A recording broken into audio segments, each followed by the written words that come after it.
Yes, hello, I am James Rowlands, and today it's the WNR410. It's AEW Revolution, and it's the pre-show.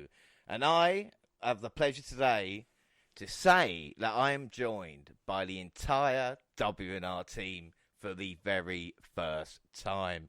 So let's introduce them. Up first, and the WNR's prediction for this year. It is Monty. How's it going? Oh man, thank you. I'm gonna have to keep these predictions up, man, because that's how you're gonna introduce me every week. Then yeah, I gotta keep balling out. I can't. You put a little pressure on me there.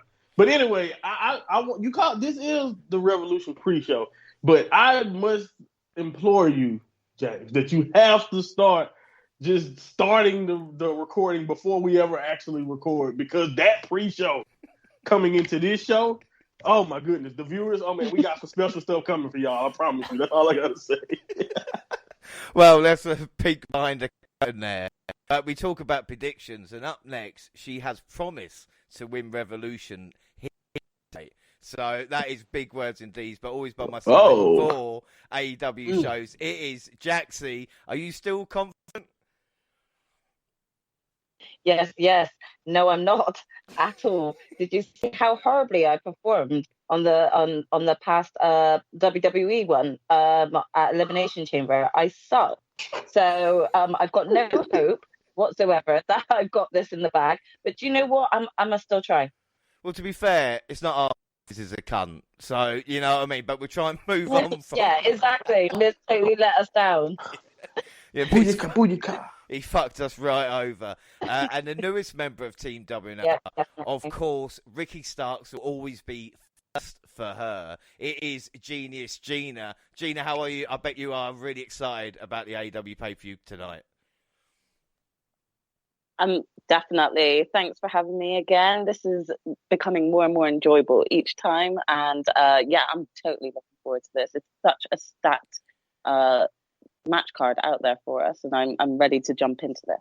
Without doubt. Now, last but by no means least, a man who has made his grand return for the Impact last week, and many people asked if it was really him after his insanely positive review. It's the only ultimate one. How's it going, man? Yo. The forbidden podcasters in the house. I know a lot of people were like a lot surprised with my review on the No Surrender show. And like I was saying before we all got started, Impact produced, these weekly shows that led to No Surrender, and they did a pretty good job. Yes, it was a 10. And I'm saying it again, I wasn't drunk last week. It was a 10. Well, it's great to have you, and I'm sure today's show will be a 10. But first, we should do introductions because, of course, Ultimate One, meet Gina, and Gina, meet Ultimate One. This first time you both are doing a podcast together. All right, Gina, how are you? Yeah. A pleasure meeting you. You sound like, and I'm going to be confused between Jaxie and you because y'all sound alike. Ain't y'all twins? We are. Yeah, we are. And so this is going to be difficult. Thanks, James. You make things very hard. You know that? So, we definitely share the same voice. Yes, and you see how he starts shit. He starts stuff. I'm telling you. But it's a pleasure meeting you, and I'm glad that you're part of the WNR team. And yes, you're gonna see me bash James and his WWE mark all the time. Every time he tries to put WWE on top of the pedestal when he knows they're not. Well, anyway, I should say it's weird because the Ultimate One has already shenanigans and stuff like this, and I have been accused of this in the past few shows by Jaxie, Gina, and Monty. So I'm glad the four of you have common about me trying to make trouble, but I'll try not to. And of course, I'm loving this right now. And on today's show, we have the Dynamite and Rampage running through the card and of course predictions. But we're gonna start with news. And up first, Gina, because it's probably the most important thing to happen in professional wrestling this past month. Ricky Starks' birthday. How did you celebrate it? Oh gosh, you don't want to know. Whoa! I put my Ricky Starks t-shirt and I went to work. That's how I celebrated. But I did do a nice tweet and shout out for him. Yes, that was lovely. And of course, I would say we know you're Ricky Starks' #1 fan. Next bit of news story is money, money, money, basically. And it's WWE, of course, I'm a mark for it, but they brought in record-breaking revenue for the first time ever. And they made a revenue of $1 billion during the quarter of 2021, up 12% increase. So if anybody's worried about WWE going out of business, Ultimate One, why don't you take this one? Go on. Let's be realistic, and the rest of the team is going to agree with me. Okay, their product is not making the money, and let me put it that way. They shows are not making the money. What's making the money is advertisers and companies that want to be part of WWE, because the brand itself, if you put a WWE logo on any company that has some type of work on it, you're going to make money. That's what they do, you know. But let's be realistic. Yeah, they're boasting they're making all this money, $1 billion, whatever this thing. But let's be realistic. Now, I have shares on WWE. This time last year, they had over $70, almost $80 a share. They're still struggling to this day from $45 to $50 per share. So what that tells me they're not really making money in in-house shows. They're not making, definitely in-house shows. They're not making money here in the United States, because the last one, I think the worst one they ever did was in San Francisco on a 10,000 seat arena. They only brought in 3,000 for Raw. So all that money they're making, of course, they're making money from the Saudi Arabia deal. They're making money out of the USA Network. They're doing money on the Fox Sports, and they're doing money on all the other, these companies that they're making, some type of, streaming device or whatever it is. That's where they're making the money. They're not making the money with the fans. Let's be realistic. Just imagine if they did. They'd be making $2 billion a year. Do you know what I'm saying? We cannot imagine, because if we start imagining, that means that we're in a fantasy land, when in reality, that's what's going on right now. They're not making money with the fans. Because why? Because they don't give a rat's ass about the fans. All they care is about making money. Because if if they care about the fans, the product will be better every Monday night, every Friday night, and I don't be bored to death and almost got to be, almost falling asleep. You need to give it up, man. You need to stop. Am I wrong when I'm saying? What does everybody else think? A business topic got back on the product, by the way. A business topic got us on the product. No, I don't disagree with the fact that the actual stuff that they putting on TV may not be like $1 billion wrestling. It's not like the most entertaining thing in the world, but it's a business. It's a wrestling business, and if they're making money, I think that's, like you said, that they only care about making money. Well, it ain't too many businesses, especially in America, that's not all about making money. So I don't really differentiate them. The interesting thing as well, sorry to interrupt, but the next bit of news story as well was Vince McMahon on the Pat McAfee show, and he was saying basically during it that it is a business now, and he has to look at it like that. And there were times where maybe he looked with his heart, his head, and I know it's an easy excuse to kind of release talent, make sure, but he needs to make the WWE profitable, and it's the most profitable it's ever been, no matter who was the champion or what part of business it was. At this point in time, it's never made more money. And you can see that with Vince saying maybe the product's maybe not, he's not going to say the product's not as good, but he knows he's been there and done that, and, he's working hard. And I thought the Pat McAfee interview was really interesting, because obviously Pat was going to ask the hard-hitting questions, but to get to see what Vince is actually like. Did anybody get a chance to see the Pat McAfee interview before we move on? No, I mean, but I read some of it. Yeah, well, I haven't seen it, so. So, Jaxie, I haven't seen it. Yeah, I saw parts of it. I saw sort of the section when they were discussing like Michael Cole, and when participants saying Michael Cole was just irrelevant and boring and shit. Yeah, just a bad person. A bad person. I mean, I have to agree. Crazy. Well, Bailey agreed as well, I guess. Yeah, she loved it. Yeah, I loved that. I loved seeing that. I didn't finish it, but I watched a chunk of it, and I got like I said, it was really good. It's always cool to see people like Vince talk like that. You never get to see like they said, the first time since like 2007 or something like that. Yeah, I like think been the a long last time since Stone he's done Cold interview. On a sit down. Oh yeah, I forgot about that. Yeah, I forgot. And even then, that one was, you can kind of look at, maybe was kind of kayfabe, even though he was kind of like, this one felt like had nothing to do with the show other than him telling Pat McAfee he had a match. So, it was, like I said, it was kind of cool to get to hear it from him, because, like I said, you just rarely get to hear his perspective on stuff. It was nice. It was kind of cool to hear that everyone who complains about WWE on social media, I promise you, Vince McMahon does not see what you say. Yeah, that's so true. If you really think they're listening because you're tweeting it out, I'm sorry. They're not listening to you at all. Okay. Yeah, so they don't care, because he just said, I read some of the comments from the podcast, and I read a little bit on it, and he talks about he loves confrontations and and he loves. He didn't mention nothing about he loves competition. He said he loves confrontation. So I don't know, when he says confrontation, I don't know if he's talking about competition or he's talking about he loves, the challenges, But But in reality, he wants to talk about it's a business. Yes, it is a business, but still, you have to take care of your fans, because your fan base.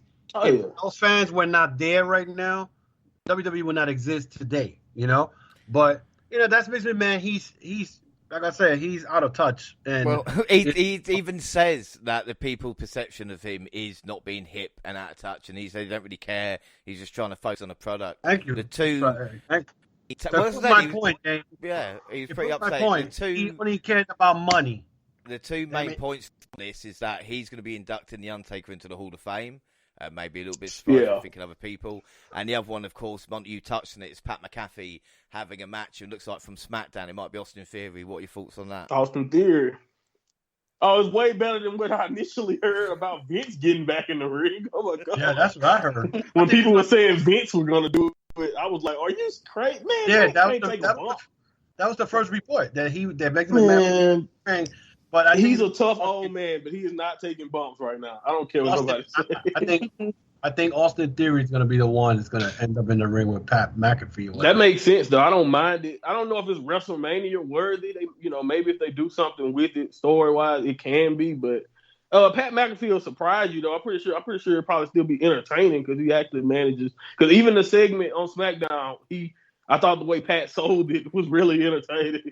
After he got slapped, if you didn't watch SmackDown. So I thought that was really, really cool. So I don't mind it. Again, I don't know if it's WrestleMania quality, but it shouldn't be a problem. Yeah, they suffer right now. I feel like it's a little bit like for like one of those ones where if you're in the crowd, it's kind of like, I can contemplate, going for a bathroom break or grabbing a beer during this time. I'm not saying that it's a total, waste of time type of match. I mean, I think Pat McAfee proved me wrong in his sort of feud with Adam Cole and everything, that he's got what it takes to actually put on an entertaining match. But at the same time, I feel like it is just there as a filler match between sort of important matches. So for me, I thought it was quite entertaining just seeing the reaction from Pat McAfee. But yeah, it's not exactly like I'm stoked to see this match at WrestleMania. No, it'd be interesting to see what happens there, though. Go on. But whatever happened with WWE doing between January and April doing storylines. It seems like they doing all this WrestleManias like these matches very quick. Like they're just throwing in there. They aren't hardly no storylines. No, but I think this has been the problem with with the past few years, is the fact that WWE sells the tickets, not the people. WrestleMania is the event that will be sold out no matter who main events. Right. And I think until it gets to a point where, back in the day when Hogan was bringing people stop in the building, showing up. Yeah, like you said, and still people stop. It's even the fans in AEW go to WrestleMania and stuff like this until they stop going to the Hall of Fame ceremonies and buy. It's what CM Punk said. Stop buying the cups with the posters of your favourite not on there. Stop buying the video game there. Turn against them, start going. But we're not because that's the only way that you'll actually see an effect. Yeah. Because every Mania I've been to, I've met people from other countries who just like, yep. I travel. I was coming. I've had these tickets set up since last WrestleMania. So, it's like that. It's really people who have. They could care less what the card is. they're going to WrestleMania. And, as long as it's like that, they're gonna always make money around this time of year. And I think they make a lot of money internationally. That's also why they're making so much money. Yeah. I don't think they're making as much here in the United States because, United States over here, that we're more judgmental and we follow them more here. Whereas, let's say if you go to India and they have a big card, they don't care what the storyline is as long as they get to see the Right.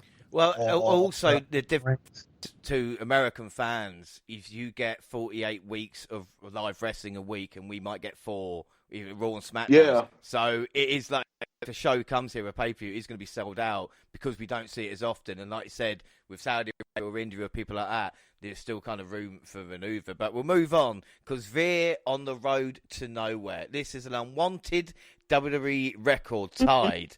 Of course, we've been following this story in the WNR for a very long time. Veer Mahan, who is every week has been coming to Raw, which is quite an impressive record considering the 25th of October was the very first video. And if you're wondering, is this the longest? Well, it is going to take over from Emelina when it was Tenille Dashwood's repackaging from Emma.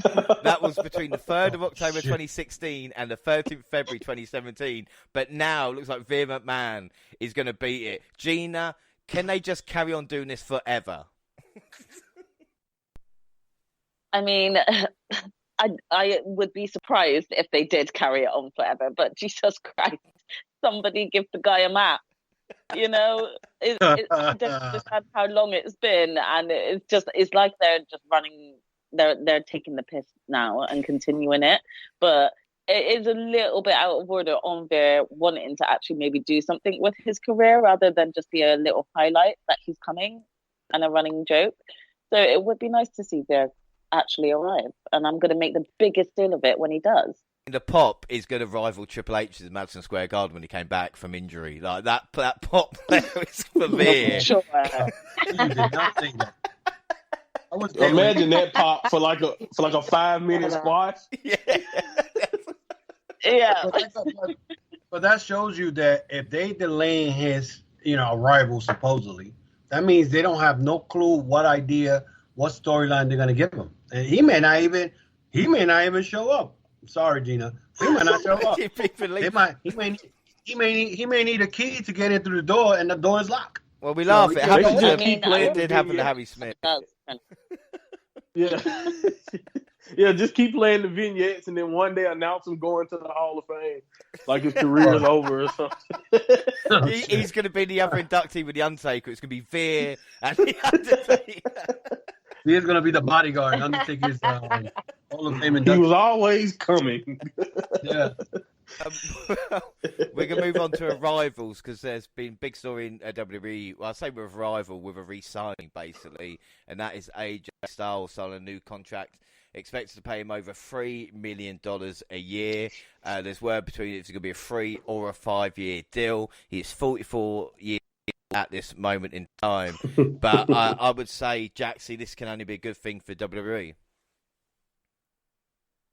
Yeah, I mean, they're kind of lucky. A lot of people are choosing to go, nah, I'm going to jump ship. And considering the type of news that we've just recently had come from Tony Khan on Wednesday, there's so much scope and potential, places now. There's so many more places than were available for people to kind of jump over and cross over. So, yeah, it is a little bit. It's one of those things that I think wasn't. I thought he may, seek other stuff, but turns out that's not true. It's one of the few people actually that's joined WWE who's kind of gone from strength to strength and even a position, not maybe on the card, but with Vince McMahon, just you could maybe say 10 wrestlers look to be really happy in WWE, and AJ Styles would be one of them. One of them, yeah. But AJ, see, the last contract he signed, supposedly, I remember when he signed, he said that he was going to retire after that. That was his last contract. But apparently, I guess And in reality, he's not gonna go to AEW. He's not gonna go to Ring of Honor. He said he wanted to work backstage anyway, too. Like when he was done, he was talking about working backstage. And the $3 million doesn't hurt. And I was just about to say, like, no one mentioned it yet, James, but that's all I was thinking about. I'm like, man, AEW, man, Tony better guarantee me more than $3 million, dude. Yeah, I'm not you also got to remember, like, there's been so many sort of discussions about Bullet Club turning up here, there, and everywhere, and we've seen so many drops of like Jay White and stuff. It really, like, it came as a bit of a not a shock, I'd say, that he re-signed, but a bit of a disappointment because I thought, well, do you know what? We saw Jay White just kind of recently turn up on AEW. I wonder whether or not like a full Bullet Club reunion could happen with AJ Styles coming over to sort of AEW potentially. But yeah, I think that's Bullet Club. Yeah, I think that's. I didn't even know AJ Styles' contract was up. So I didn't even know that. So I mean, the thing with the Jay White thing, I mean, that's going to be interesting, very interesting. Where that's going to go with that whole Bullet Club Japan and here. That's the real. But as far as I didn't even know AJ's contract was up because in my head was remember when last contract he signed, he said after this contract I'm done, I'm not gonna wrestle no more. But he's probably he's happy where he's at, and McMahon likes AJ, so he's not letting him go nowhere. He'll probably give him he gave him 3, he could have gave him 5 for 3, and he would have been that. The man still turn it down 3. I'm not turning I was going to say, you don't down turn that down. But another man who has re-signed with WWE, it seems, in a backstage capacity working for the creative team, is Drake Maverick. Oh, God. He loves it there, by the way. Yeah, Drake. He's very close to my heart. But when's he going to learn? Get dropped to come back. Yeah. How many times the man got fired? 3 times already? It's at least 2. Like, there's got to be a time where you start to question your own pride in this. He hated Impact, I believe. I'm just joking, but like he never wants to be spud again. He never wants to be spud again. Yeah, but they did even worse with him. Like, here. I mean, you got to ask the question: does he feel that he can't wrestle no more, and he feels that he can't go in the independent scene and wrestle out there? I mean, I'm sure there's guys out there. They're about the same height as him, who's probably in the independent scene that I've seen. And, but why stay with WWE? They fired you 3 times. You know what I'm saying? It's just like, have you no honor to yourself? They made so much of a fool of him. No. Little post spud, right? Well, I'll tell you another one. Man, it's a consistent check. I can't judge that, man. Someone who has been released by WWE after 30 years, and if you're a long-term fan of WWE, you will know this guy. It is Carlos Cabrera, of course, the larger-than-life Spanish language announcer. He has been released. Of course, he used to be with Hugo Savanovic in every WWE pay-per-view. The table didn't break. You lost drinking game that night. Yeah, in case you guys don't remember, it's the guy who's always commentary where the fucking guys get thrown through the table. He's, the guy, right? The first one they show, Carlos Cabrera. Yeah. Sideways off the chair. It's the best bump ever. You see him falling sideways off the chair after the table has been broken. He's been with WWE with the Spanish language program since 1993. Of course, paired with Hugo until 2011, and was with Michael Rodriguez. But he was also doing every WrestleMania since WrestleMania 10 back in '94. So that will be a miss, and it's a bit upsetting, really, because I mean he is like a legend in a way, like Howard Finkel. Never a wrestler, but you'll always remember him, especially with the Attitude Era. But he got a job already. He's already in AAA. He's back with what's good. He lost the job. Well, then we don't have to feel too bad for him, do we? Yeah, no, fine. He lost a job on Monday, and on Tuesday he already had a job in Mexico in AAA. So who goes to man, he got a strong resume though too. Like it's a strong resume, man. Of course, you don't have to interview. Like hell yeah, you can come work for us. Yeah, yeah, they took him up. So we'll move on. More departures, and this was really shocking, actually, when we found out that Cesaro was unable to come to an agreement for a new contract and quietly left WWE. Of course, 41 years, and a guy who I think as a group we'd all agree should have been a world champion, and WWE really dropped the ball. Jaxie, what do you think of Cesaro leaving? Because it's a huge loss. I mean, it came as a shock, yes, but it didn't come as any surprise. They underutilized him for so long. You know, we actually thought we were getting a snippet or, you know, a chance at excitement, seeing sort of his push when it came to the Seth Rollins run. And it was such an exciting run between the two. They worked so well together. You know, everyone kind of was really enjoying the run and the push that Cesaro was getting, just to kind of see it fade very, very quickly and without reason.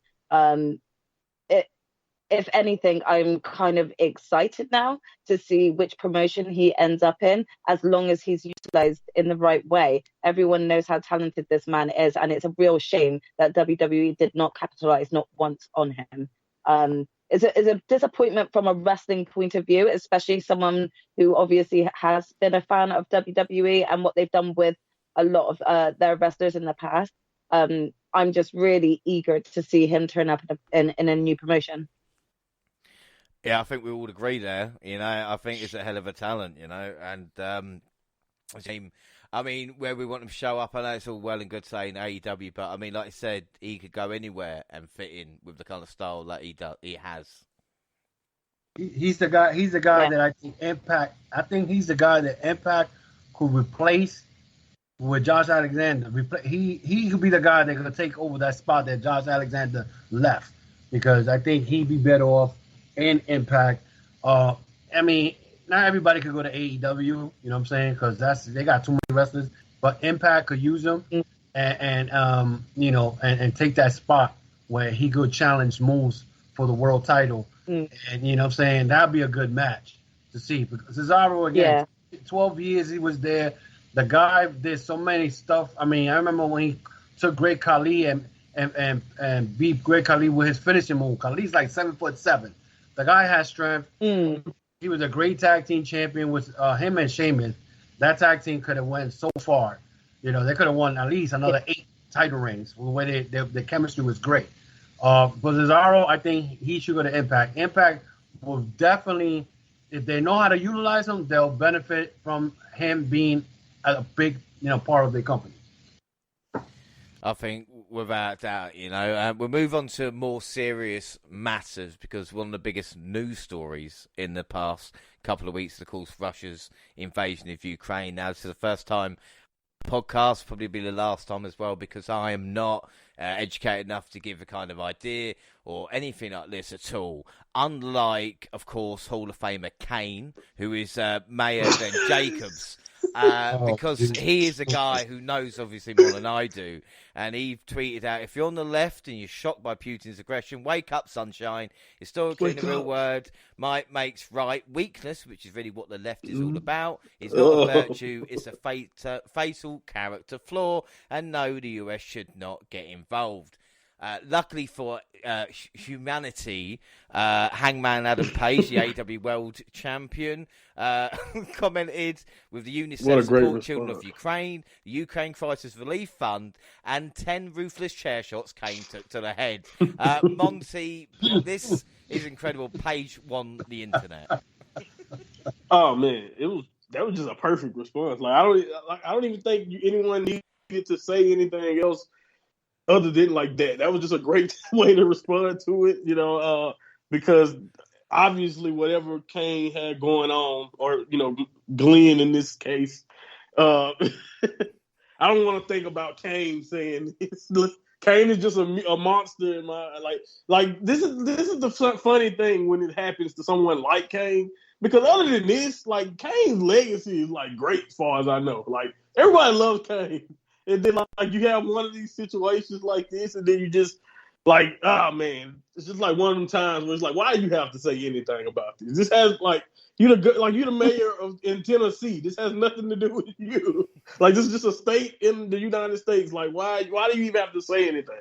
But I love Hangman's response, and I just think it's the perfect way to retort to this because obviously something is going on in his head for him to just have to even say anything like that, much less retorting or trying to go back and forth with some, that thought process. Yeah, I know. I mean, what a bell end, It's just unbelievable. It's like unnecessary, bro. I said, you know what? Don't agree. I'm not even much, yeah. No, it's crazy because what I don't understand is some of these wrestlers, they know they big, not big time, but they in the map. And any little thing you say, right, is people are gonna be like, "What are you talking?" Especially when there are people dying in this war. Come on, bro. You're bro. gonna make a stupid ass comment like that just because you're the mayor of Knoxville, Tennessee. Unprovoked, by the way. Unprovoked. And it's like, why you even have to say? If you got nothing nice to say, don't say nothing at all because people are gonna take have backlash against you. No matter if your name is Kane or Fame or Dane, whatever, they're gonna attack you because that was an insensitive tweet, and I'm glad that Hangman came and said that, the 10 chair shots in the head, whatever. But he should have just stood quiet and shut the hell up. I mean, hasn't he learned from Hulk Hogan? Hulk Hogan was saying it's stupid. The thing with Kane is, I think the WWE officials are backstage and going, I wonder who we're going to get to induct the Undertaker into the Hall of Fame. It may be Kane. Oh, wait a minute. Have you seen Twitter? All right, Vince can do it. Like, That's a great point. That's a great point. Yeah. It's probably a good move. And how ironic, right? They made that comment about the whole Russian invasion and all that, and like 2 days later, WWE all of a sudden suspend Russia's high contracts and the WWE network over there. Good one, okay. They don't want nobody. They were like, oh my God, they don't want no part of it. They don't want no part of that. That's bad publicity. You know what I'm saying? That's real bad publicity. They're not stupid. I said, we normally have some crazy news. Every month we try and pick them out. If it's not like the kind of the gang war in Mexican wrestling, it will be Sonny, of course, trying to stab a partner to death. This month it is former UFC fighter Cain Velasquez, who, of course... Oh, there we go. He shot somebody. Look. Don't ruin the story. Oh, my fault. Allegedly. He is, of course, wrestled Brock Lesnar in Saudi Arabia, former UFC heavyweight champion, and was charged with 10 counts, including a first-degree attempted murder and assault with a deadly weapon after allegedly ramming and shooting a gun into a vehicle carrying a man accused of molesting one of Velasquez's young relatives. Apparently the charges were for one felony of lewd on act for a child under 14, and he's accused of ramming his truck into the vehicle and then shooting, like I said, multiple times. And it said that the stepfather was shot by Velasquez. He's found well, I got something to say about this case because I work in the district attorney's office here in New York. In his defense, I don't blame him. I don't blame him for feeling the way he did, for the simple fact that the guy supposedly, allegedly molested one of his family members, whatever. And then on top of that, he was accused of molesting of another young girl, but they let him go because, the law system here in America sucks and whatnot, So, it's understandable that, me being a father of 3 girls and to know that someone actually tried to harm one of my kids and the court system didn't do anything. So I feel his anger and, want to take him out. But I mean, he chased the guy down the freaking freeway, which was the most shit you did. And then to top it all, he shot from a vehicle. So that's right there. Yeah. The thing is again, I understand your point about wanting to protect your family, anything horrible. If you take the law into your hands, if it was someone who was kind of, normal way using the gun, fine. But if it's a former UFC heavyweight champion, then just beat the fuck out of him. Like, it's very simple. Like that. You won't have the gun charges. You won't have anything against you. You can't do that either. Not here in America, because if you beat the shit out of him, right, your hands are lethal weapon.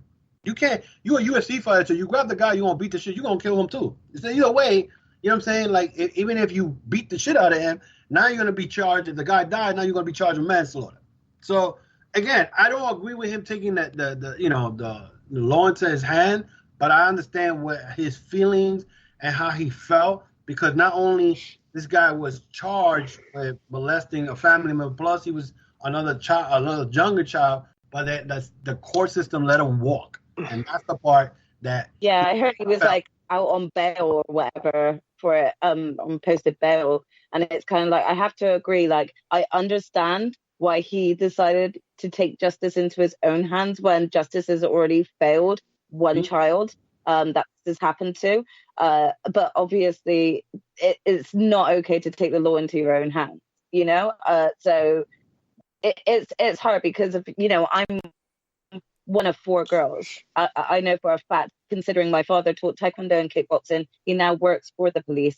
I know that my father wouldn't take things into his own hands, but at the same time, I think if something like that were to happen, I wouldn't blame him if this sort of thing happened, because, you know, what are you meant to do when the justice system fails you and you've got this amount of sort of anger towards someone who's actually hurt your family? It's a difficult situation, really, but it's not an easy situation at all, because you know, you watch there and you see the justice system fail you and whatnot. So now you're like, okay, this guy's walking around thinking that if he's not gonna hurt, you know, he got away with with my family member, another child, he's gonna go out there and hurt another one, because these are sick people. You know what I'm saying? So, I mean, exactly, and he's getting away with it. Yeah. So it's crazy. So, well, I feel bad for him, but you know. Yeah, I mean, Ronda Rousey already said she would have done the exact same thing. So I think this is, if he's convicted of this, he's going to spend many years in prison. Being interested to see what happens. But I do think that he's still going to be respected within like his community, because I think that there are a lot of people out there who feel wronged by the justice system, and I feel like a lot of people will understand why he took things the way he did. And it's hard because it's always going to be 50-50 a split sort of outlook on things. But ultimately, people are going to actually praise what he did. Yeah. And don't be surprised. Don't be surprised if he gets acquitted, because you can think about it. If he takes it to trial, people are going to feel sorry for the fact that he took it, the law into his hand because the law failed. And, they'd be like, well, what? He deserved to walk because he was defending his family. Well, like I said, if anything does happen and he does go to prison, I don't think anything will happen to him there, because obviously, like I said, former UFC champion. But we'll move on and try a bit more positive. No one's going to fuck with him. Who's going to try that? Like, again, I don't want to end on buggery, but that's not going to happen to him there, is it? So... we'll move on from buggery to Matt Cardona, because I mean, that was nice. He the MVP professional wrestler. Yes, well, we're going to look at this now, because £10 of gold, of course, the NWA World Heavyweight Championship. Cardona actually won it on February, I think it was the 12th, they said, and he did win, course, against Trevor Murdoch. So, one, you were waxing lyrical about Matt Cardona. Why is it such a big deal he's won the NWA World title? Well, let me put it this way. Cardona's walking around with 7 different titles. When you talk about belt collector, that's the belt collector. He just won another title up here in New York. Okay? This guy, since he left WWE, he has pretty much, I could say, transformed into the wrestler that he wants to be. His whole character, this heel persona that he got on. And we spoke about this on the No Surrender. When he first came to Impact, I didn't like it because they had him in this, like intergender matches with him and his current wife now. But you've seen the real Cardona. I mean, you saw, I don't know if anybody saw the GCW match with him and Nick Cates, which it was crazy. I think that was his biggest match of last year. And he has taken that match, that momentum from there, and taking it to the indie scene and winning titles all over the place. Winning the NWA title, I had a feeling he was going to beat Trevor Murdoch, because first of all, I'll be the first one to say I wasn't happy with Trevor Murdoch beating Nick Aldis. I just think they did that whole thing because Murdoch praises Harley Race and and how NWA goes for the back in the day stuff. But I had a feeling Cardona was going to win the belt. He deserves it. The guy, even though the NWA world title right now is not recognized like the way it's supposed to be recognized because the people that are running NWA, but Cardona deserves it. Cardona right now, he's still to me the MVP. That momentum he carried from 2021 to now, he's still carrying it. Well, like I said, it's interesting times for Cardona. Like I said, digital media champion, NWA world champion. So we'll see what happens with that along the way. Monty, one of the things we talked about in the last NXT pods was the NXT Tag Team Championships. And the fact that I got an email in from someone saying it's actually worse than we thought it was. Because starting back from January 31st, 2013, there are only 3 teams who have won the gold who are actually still in as a tag team. Those are the Wall Raiders, Mustache Mountain, and of course NXT UK, and the Street Profits. So that means that of 25... Oh, and Imperium and MSK. I'm lying to you. I've just saw them there as new ones. So 5 out of 25. But there are so many teams that are just not here anymore or elsewhere, like Sanity with Eric Young and Alexander Wolf, the Authors of Pain, DIY, The Arrival, American Alpha, Vaudevillains, Blake Dragons, The Ascension, Neville and Graves, and the Wyatt family, all not a part.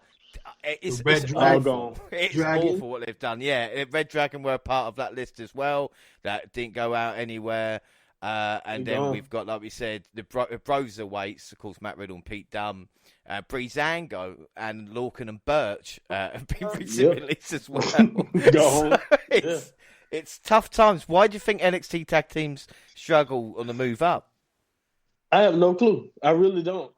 It's because it's so random. Some teams get split up. Some teams are like AOP and was $1 million in NXT, and then when they come to the main roster, a couple of mishaps here and there, and then you never see them again. Or then injuries. Some unfortunate luck too there. But still, it's just weird when you think about it. Like for some reason, it doesn't matter. Whether they break up in NXT before they get to the main roster, like DIY, like whatever it is, like it's just all it's all you can specific situations, like you can just break them all down and you can come up right. This is what it is, but also this does also make sense because now think about it this way: look at the main roster and who are like statistically the 2 greatest tag teams in WWE history will be the Usos and the New Day because they will always be together and always be the 2 top teams in their division because there's never a development of new teams really. Like they've tried. Like the Street Profits we can accept, and and everyone else is makeshift. Like Otis and Gable come from two teams that we just like two different NXT teams, like like you said, Alpha Academy, and then Gable has been in like another one, Shelton Benjamin too. Like anyway, the tag division has been a mess, like all for a long time, other than the Usos and the New Day, and then like I said, certain bright spots. But now a lot of them are gone, so it's insane, man. It is awful times. And another thing. That as we wanted to talk about, and we're going to discuss as a group, but first we'll start with Gina, I think would be fair, is This Is Awesome Chance. The thing about This Is Awesome Chance is it's great when the match is awesome, but too many times they come in too early. We're going to go round. Oh my God. We're going to go round to the group workout. So Gina, what can we do about This Is Awesome Chance? Do we change the chant? Do we not use it anymore? What would you like to see instead? I mean, I think the This Is Awesome chant should just be reduced to matches that are actually mind-blowing, and deserve the This Is Awesome chant. Sometimes people would just chant that because they like the 2 wrestlers in the ring. It doesn't necessarily mean that the match is actually good. You want one of those ones where you're literally just constantly like, whoa, like reacting. You just can't help but just, be lively throughout it. And there are some dead matches out there that have had some This Is Awesome chants, and it's just one of those really moments, like really you're giving them a This Is Awesome chant. I just think we need to reduce them and only call it out when we see fit. I would say as well, and again, I know I'm going to have 4 people turn against me, but I think AEW's probably been the biggest proponent of This Is Awesome chance. Don't get me wrong, the action has been really good, but again, when's it become good to awesome? Jaxie, where's the This Is Awesome chance annoyed you the most, and what would you do to combat it? I mean, I have to agree with a bit of what Gina said. However, I do have to agree with what you said kind of when it comes to AEW, and I feel like it's just something that can't really be helped when it comes from the universe itself. The fans themselves. It is as and when they please, and it kind of is one of those things that gets egged on from people starting it as to whether or not people choose to join in, and most of the time they do. And a lot of the time when AEW first started back in 2019, a lot of it was aimed at, being kind of a dig towards WWE and other promotions. I do think that they're overused. I just think, normal sort of reactions to matches that are awesome are great. They don't need to actually have those types of chants to be awesome. But I think the fans feel like it's a necessity to ensure that the wrestlers know that they find it awesome. And we just need to remember, we don't actually need to shout "This is awesome" for the fans, for the wrestlers to know that we're all in it, because of the amount of screams and cheers that you'll constantly get in between shows it as well. I just think it's overused, but it's something that's not going to get stopped because it's the fans doing it. Well, and then also, I will agree with you there, and I say there's not a match in history that I look back on and go, oh, it's when the crowd started chanting "This is awesome" that I really got into it. No, you say it's like when the crowd lost their shit, got to their feet, when the beach balls started flying around and stuff like that. Alma, what about you? Do you mind the "This is awesome" chants, and how would you change it? That to me, it's funny that you mentioned that. 'Cause I was watching, I think, the Rocky Romero and Trent versus the Young Bucks, right? Now, mind you, I've seen these guys wrestle in Japan several times, whatever. The match was good, but I did notice that people were saying, "This is awesome." And I'm like, you mean to tell me that you have not seen these two guys wrestle, these two teams wrestle? I mean, they're doing the same thing that I seen in Japan, And, it's a good match, but I think now it's just like people just say that. They just say the awesome chant just to be part of something, Because, I mean, I go to these wrestling events, and sometimes I hear these cats trying to start a chant that I'll be like, oh, man, just shut up. Don't start that chant because it's not what it is. But sometimes people just want to do certain things just to be part of a group, To change it, remember, these fans now are way different than the fans that probably, I could say, 5 or 7 years ago. Like I said, they want to be participating in the match, but want to be like, oh, yeah, I was chanting that, So, I mean, is it going to change? I doubt it. You know what? I'd rather these fans here be like the fans in Japan, where they enjoy it first, and then when it gets crazy, they get the pops. That'll be cool, but, you're not going to get that here. Everybody just now is all about want to be part of something, part of a show, part of a chant. So, to me, I mean, for me as a fan, for me to say it's awesome, I have to really, really enjoy it, and I'm like, oh, my God, these guys are taking it to the next level. So, I mean, I don't think it's not going to change. I think it's going to get worse, to be honest. That's the spirit. Yeah, I mean, it's not going to get worse. I'm telling you, people just chant anything because they want to be part of something. Yeah, it's true. It's true, though. Monty, what about you? How would you deal with it? Yeah, I mean, how would I deal with it? I'm with you guys. I'm not too optimistic about what we could actually do. Like, it would be nice if I could see everybody's going to ever go to another live show that's televised again and just say, can we agree that the match has to actually be of quality? Just before the match starts, you get up in the arena and go, look, can I get everybody's attention? Look, please. Send a PSA every show, right? Just a PSA. A recorded PSA, like, don't chant "This is awesome" unless the match is cool. Like, I was watching NXT 2.0 the other week in the opening match, and at the very beginning, Ciampa does a dive that we've seen him do hundreds of times over the ramp, and they've already chanting "This is awesome." Just like 2.0 does it for the most nonsensical reasons too, and that's the thing that I hate about them. Like AEW definitely does it, and it's egregious. That's But right. at least AEW has that good old holy shit chant. You always know something great happened if a holy shit happened, because something you don't chant holy shit naturally just for nothing. Like usually AEW has done some crazy spot to make you say holy shit. I appreciate that one a little bit more. So at least they got that one to throw in every now and then. On 2.0 and some of WWE content, it could be the littlest spot sometimes, or like just a couple of moves in a row by a certain person, and now we're saying this is awesome. When you've seen this sequence before, like yes, when it's right and when the match is really hitting like that, then cool, yes. But when it's oh my goodness, sometimes it can just be so overdone. And that's the thing that really is off-putting about it. But what we can do about it, I'm not really sure, man. Because like you said, American fans, they're all about being, their autonomy. They, having the freedom to be a part of the show, especially now.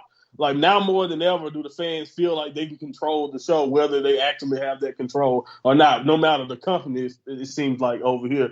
And I'm like you, Ultimate, when I wish we had that slow build that Japan had before the pandemic, and it was like, yeah, and while they're just getting going, we're all, it's quiet, relaxed, just taking in the action. And then as it starts to pick up, then the excitement in the arena picks up. And then by the end, we're all screaming and jumping out of our seats. So, yeah, I like that slow build way better. But, I can admit that I could be biased. But, yeah, this is awesome chance for for normal things is, come on, man. Too overdone. Really overdone. Well, thank you, Monty. Thank you, Monty. Oh, well, look, you two, great. So anyway, we'll move on to our last news story of the show. One, and like we have argued about this, and it is the fact that All Elite Wrestling CEO Tony Khan has announced that he's the new owner of Ring of Honor. Of course, he dropped a huge bombshell, was coked out of his mind on Dynamite on Wednesday. Yes. Even JR was he's been having coffee, and I was like, yeah, all right, coffee, yeah. Coffee. No, he went Scarface, y'all. Coffee does like face down.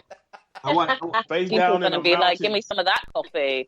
I want everybody's opinion. I want everybody's opinion on this, and I'm gonna give my opinion on this. I want to hear everybody's opinion on that news right there. Well, he's going to go into Starbucks and get 2 lines of coffee anyway. So we're going to go round again. We're going to go round again because, of course, the deal, which comes 11 years after Sinclair purchased Ring of Honor from Carrie Silkin, includes the company's video library dating back to 2002, as well as the brand assets, intellectual property, production equipment, and more. Right. So what are your thoughts of Ring of Honor being bought by AEW? And does it really even affect you? Because have you been a fan of Ring of Honor in the past? And how much do you know of it?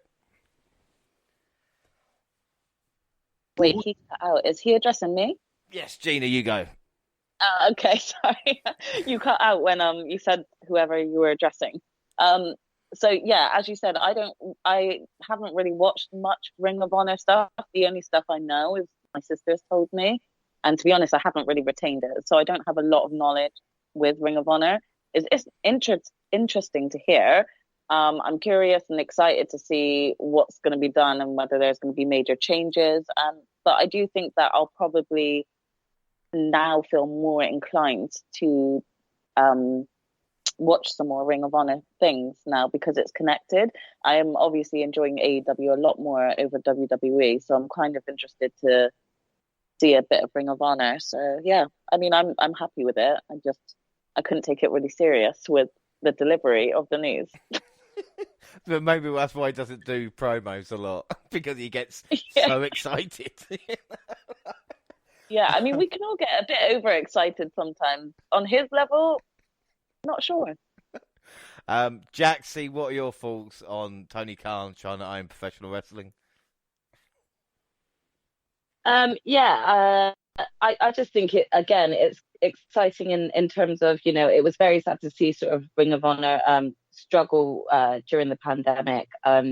It's nice to, from my point of view, what I've heard through the grapevine is that like Tony bought this like without any connection to AEW. So this could be something completely fresh and new with the potential aspect of like, future invasion storylines and things like that, which is always exciting. But I think I'm more excited at the prospect of yet another platform that a lot of the employees of WWE that have left have a chance to go on to have a chance to sort of showcase themselves again.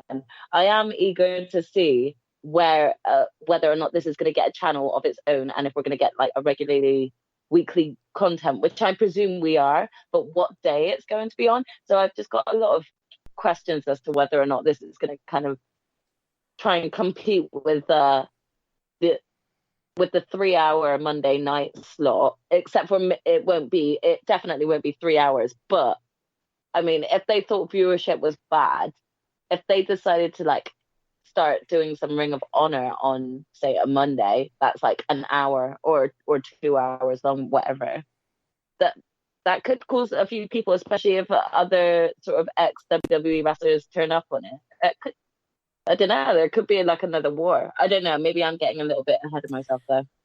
Yeah, well, like I said, we'll go around. And Monty, what do you think about this deal?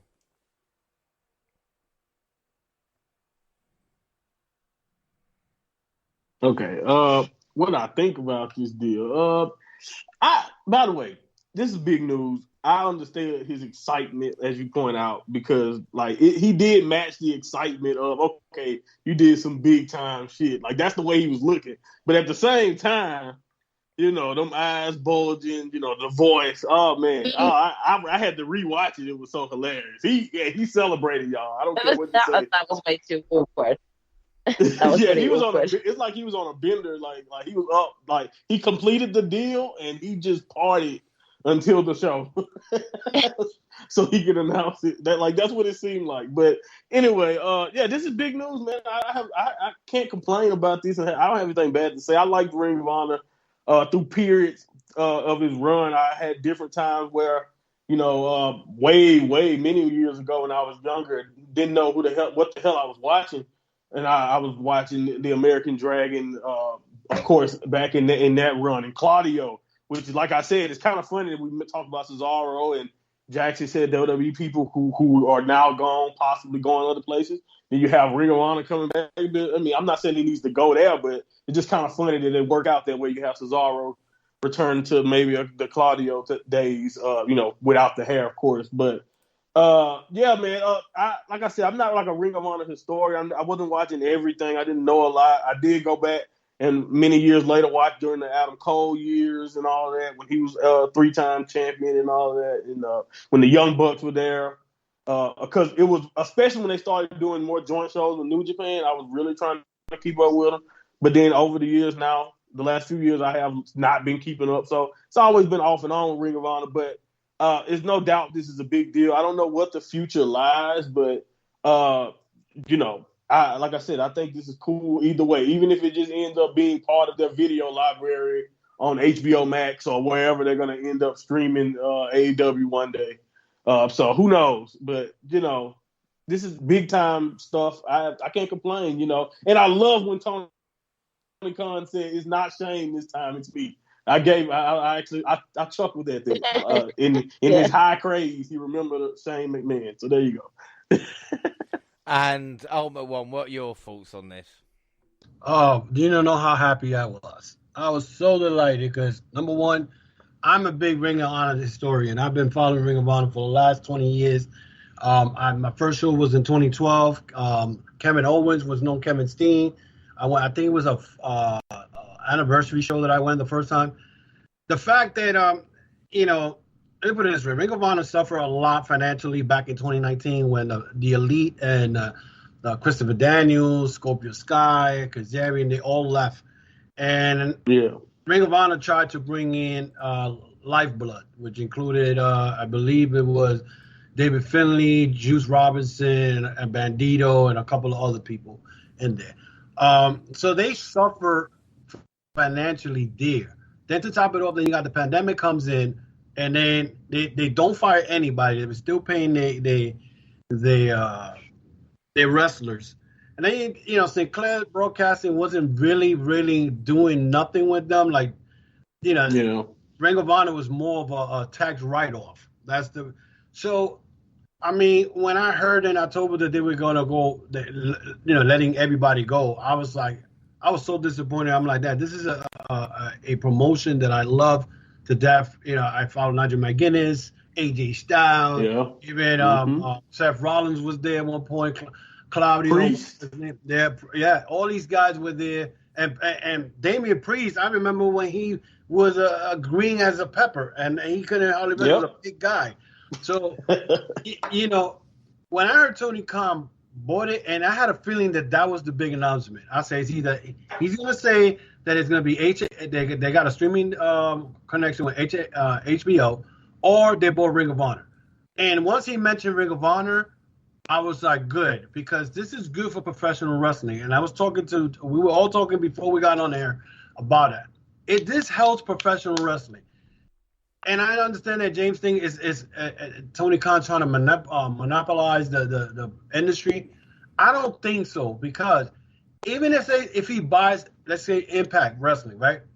He's not going to be in charge of Impact Wrestling as far as making the matches. He'll have his people doing his thing in Impact. The same thing with Ring of Honor. Right now, with Ring of Honor, as soon as he bought this, there was chat around the dirt sheet that Cody Rhodes is not coming to WWE. Instead, he's going to be running Ring of Honor, because who knows?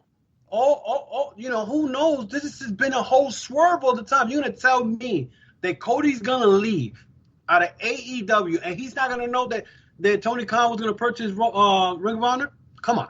So it could be the biggest swerve that all of us got caught up with. I did a podcast about it. I'm sure 20 other thousand podcasters did the same thing. I'm sure you and Monty probably discussed it and all that with Jaxie and Gina and all that. But who knows? This probably been a swirl all the time, and Cody Rhodes may be running Ring of Honor. Or you could have Samoa Joe or William Regal run Ring of Honor. Anything is possible. I am happy for what's going on now, Professor, because it gives you so much. There's so many matches you can have that, and then a biggest super show. Imagine the biggest super show there is in professional wrestling. Bigger than All In. You're going to have New Japan. You're going to have Ring of Honor. Yes. Have Impact. You're going to have AEW. And let's not forget of that nice little promotion in the UK, Repro, where Will Ospreay dominates. You're going to have the biggest show there, and they could have the biggest show in the UK. Imagine that. That's all imagine. Imagine that. That'd be great for professional wrestling. Look, the thing is, you're right. and I also just want to quickly add on as well. I've been a huge fan of Cody's, even in AEW, even when the fans all been booing him, yeah. And I cannot tell you how much I was kind of feeling very gutted at all of these whispers about WWE. If it still happens to be true, my thoughts will still feel the same, that I just think that he's the biggest chump for going back when he's the one that made the biggest sort of like digs when AEW first sort of dropped on TV. He was making the biggest dig. And I think it's just like a pussy move just to go back for money. Ooh, if that is the case. I'm sorry, but I said it about Mickie James coming back for the Royal Rumble. Like, I stand by my words, and I've got my own thoughts and feelings on this. I'll still stand by them. But, if this all has been worked, just because Cody, of the... I know it's to do with money. Don't get me wrong. But the thing is, like, for me, I wouldn't, like, pride-wise, personally for me. So yeah, other people will think this differently, but pride-wise, I would not be able to go back to the company that I just literally stated for the past two and a bit years. So that's why when I look at Cody, I look at the amount of pride he had to come in, create his own, create this new company with Tony, and straight away be like breaking the throne, so to say, and things like that. If you're going to be a big enough twat to be like, oh yeah, I'm actually going to go back now because they're just offering me more money. Well, like, for me, like, that's just a bit of a wimpish move for someone who has been scolded the likes of Cody and Mickie James. So I stand by my word. Other people's obviously are always going to be different. But that being said, if this is the biggest swerve and that we are kind of having Cody sort of head things up with Ring of Honor, I think it's the smartest play, because I'm really gutted. I probably am one of the only very few that are very gutted that they're leaving. I genuinely enjoyed him on AEW. Well, I'll say I'm more kind of go with like Rowdy Roddy Piper.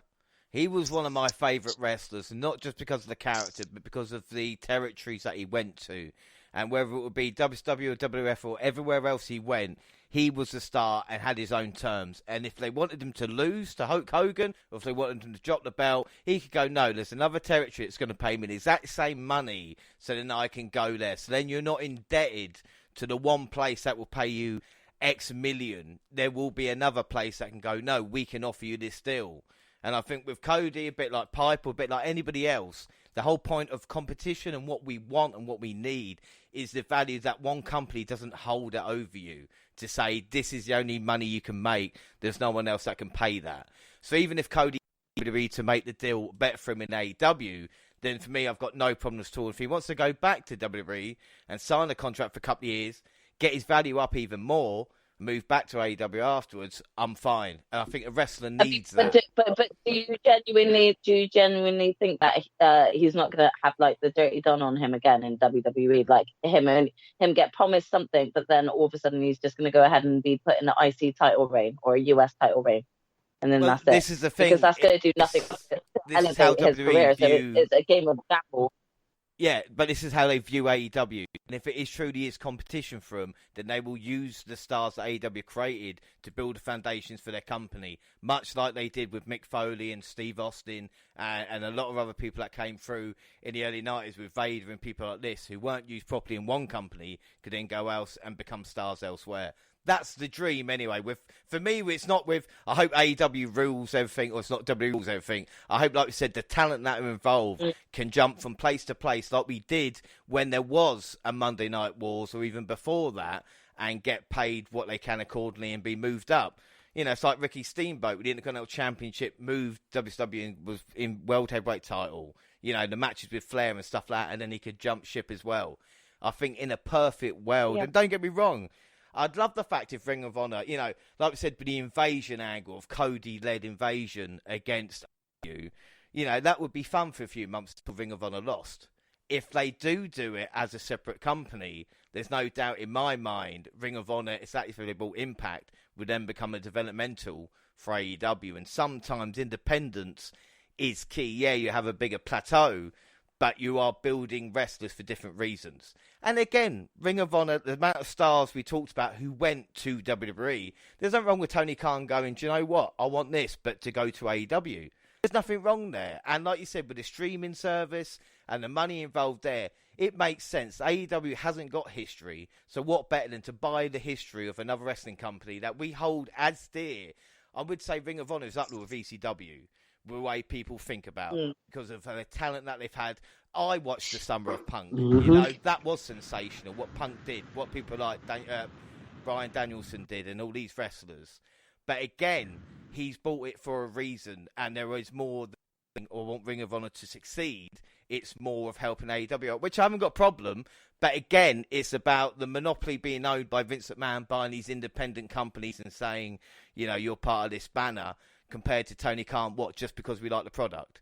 So we have to kind of balance it out and say, look, if he wants to build a multi-billion-dollar conglomerate, and then when he starts releasing wrestlers or they come to an end of the contract, and we go, we understand that, but we have to keep both companies to treat both companies the same.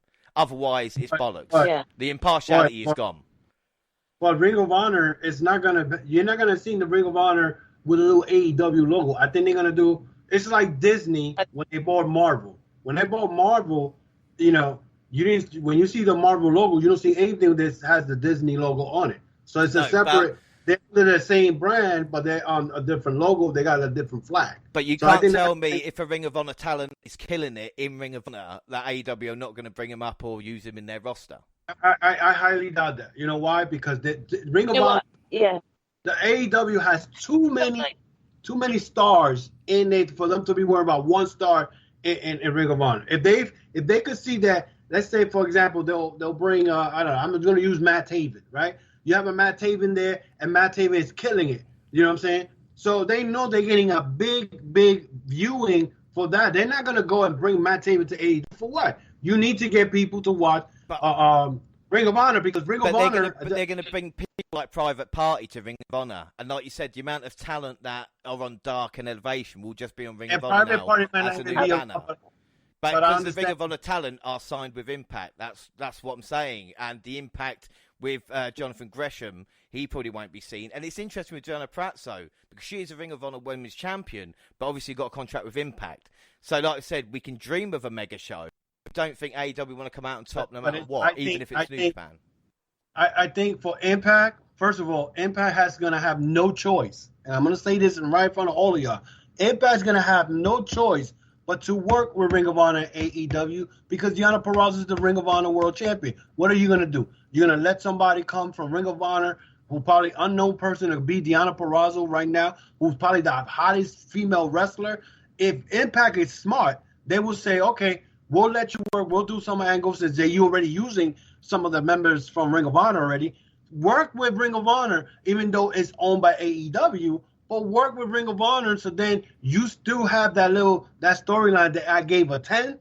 That's the smart move. Because if they don't do that, then Impact will be doing the same shit. I do think that it will be treated like a different promotion to AEW. I don't think it will be like when someone gets peak in Ring of Honor, they'll automatically move up. I don't think it's like an NXT type thing. I think what it would be, though, is that if a member of a wrestler his contract is running up soon on Ring of Honor, I reckon he will be offered the chance on whether or not if he's quite peak at the time, he might get offered the chance to then sign with AEW, or he might be be allowed to kind of go where he wants, and they be fine with that. Because of the way that I've taken it is that Tony Khan, not AEW, Tony Khan bought Ring of Honor. I believe that this whole Impact connection thing would work, but I believe it's going to be its own separate promotion. That's not going to be like automatically you're getting called up now to AEW. And this is going to be an interesting thing as well when it does happen, because I'm thinking it's going to be developmental. It'd be interesting to see what happens there. And I feel, and Monty, I don't know what you think as well, but if this was 4 or 5 years ago when we had NXT as NXT, there is no doubt Ring of Honor would have been bought by WWE. They would have the video library on the network, and you would have the Ring of Honor versus NXT storyline. But because we've changed 2.0, because of everything there, I think WWE have looked at it and gone, no, we'll leave it for now. Because I think 5 years ago, WWE would have signed it up and we were having a different conversation. Yeah, but I also, though, read that Triple H wanted it in 2018. He wanted to go ahead and buy Ring of Honor then, to put their head and, try to start going after it. And then I don't know how true all this is. They say Vince McMahon wanted bigger fish. That's why in the years after that, after 2018, he tried to buy Impact. He tried to buy Noah, New Japan, Stardom. So he's tried to buy other bigger promotions. He thought Ring of Honor was too small. At least that's what the rumor said. I don't know how true any of that is, but so with that thought process right there, I don't necessarily know, but about whether it matters, like what version of NXT. Honestly, I think they tried this most recent December to try to buy it again, and they said talks just fell through. So, it's just how it goes sometimes. Business work out that way. You're right. They probably should have just went on and pulled the trigger back when Triple H told them. But at this point, James, we know Vince do not listen to Triple H. They went somewhere different. And also, as Ring of Honor, and you mentioned something about TV deals. Remember, Ring of Honor still have Fight TV. So if Tony Khan is smart and keep it and Fight TV, you're probably going to see it. It's probably the same time slot, 7 o'clock. Remember, a lot of these shows that Ring of Honor does are pre-recorded. You know what I'm saying? As for what I read this week, they are pre-recording shows from April all the way to the end of the year. So, if they don't have an actual channel, they're going to do it to Fight TV. They still get views to the Fight TV regardless, So I think, and it's only hour shows. It's not going to be 2. It's not going to be 3. They build those anniversary shows that they have, the Final Battle, Bomb for Honor, Glory for Honor, all that. They build it through Fight TV, and because they got a little fan base that actually watch these shows. I'm one of them, and I think if Ring of Honor has a 1 hour show and keep doing the way they were doing it before, because I think they still keeping Joe Cross. I think they keeping him, and they're keeping a lot of the people that were in the production. if they do what they're supposed to do, like they were doing back then, Ring of Honor is fine because they got the back of AEW. And like Gina said, they're going to have their own separate entity, but Tony Khan owns them. It's not AEW. It'll be interesting to see what happens, really. Like I said, it has been the biggest news story this week. It'll be interesting how it in the future. But like I said, we've got news out of the way. And like we talk about, AEW Revolution is tonight. We'll run through the card and give predictions in a little bit. But first, we're going to catch up with Dynamite and, of course, Rampage. So we're going to start Dynamite from February 9th, and MJF starting the show, crowing about his victory of Punk in Chicago, joined by the Pinnacle. FTR did make me laugh with their entrance, actually, and MJF was carried in on a throne, and only Wardlow did them and didn't have an entrance or thanked. Punk entered the arena. He introduced his friends Sting and Darby and demanded a rematch, but Dax grabbed it and said that Punk accepted MJF, he could have it, but he had to find a new partner not named Sting or Allin, and a win would give him a rematch of any time against MJF. So, Jaxie, what do you think of MJF coming out on a throne? We knew who would celebrate his victory. I mean, yeah, I was about to say the exact same thing. We all knew this was coming, so it was kind of an eye roll moment when you hear that stupid ass music of his play, but you can't deny that he doesn't do a good promo. You know, he gives you a good chuckle. MJF is an absolute joke, but in the best way. You know, he's just getting better and better every time we see him. Really, he's the ultimate heel that like no one wants, but we all get. I mean, well, we see Wardlow defeating an Inner Circle team meeting. Satana had to go at Jericho. Jericho telling Carrera to shut up, which maybe wasn't very nice. But the Spanish got claimed that it was all the infighting isn't going to help, and he quit the group again. Is there a week Sammy doesn't quit the Inner Circle? I mean, come on now. Ortiz stepped up, told Jericho's assessment that Eddie Kingston never helped him was wrong, and challenged Jericho and Hager to a match on next week's show. They already accepted. I mean, this was boring, but I mean, just split up already. You know, come on, Inner Circle. I've had enough. Wow. Did you say it's boring? Yeah, I said about what? Did you enjoy this? Holy shit. This is just boring. I mean, this has been around for like 3 years now. Come on. James, this is what storytelling is all about. We don't see this in WWE. What we see in WWE is soap opera. That's We're talking about WWE. We're talking about Dynamite. We're talking about Dynamite. Stop going to WWE. Just talk about Dynamite. We're talking about this boring Inner Circle segment. Storytelling right there. You gotta have storytelling in order for you to then continue on later on for the next couple of weeks to take it to the pay-per-view. You just don't do one story 1 week and then throw it in a pay-per-view. That's the way it is. I mean, the Inner Circle is already, you can pretty much say it's broken up already. I mean, Sammy Guevara is going to do his own thing, and then you're going to have Powerful chase the tag team belts.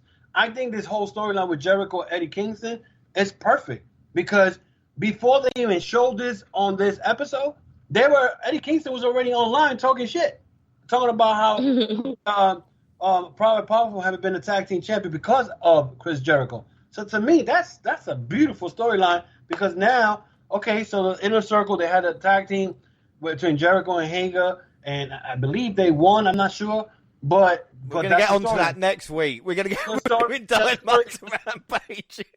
The storyline is about Eddie Kingston. It's about Eddie Kingston and Jericho. That's the whole thing. Yeah, the thing with the Inner Circle because Private Powerful are part of the Inner Circle, but Eddie Kingston is that guy who's going to crack that faction and break them up. That's the storyline, brother.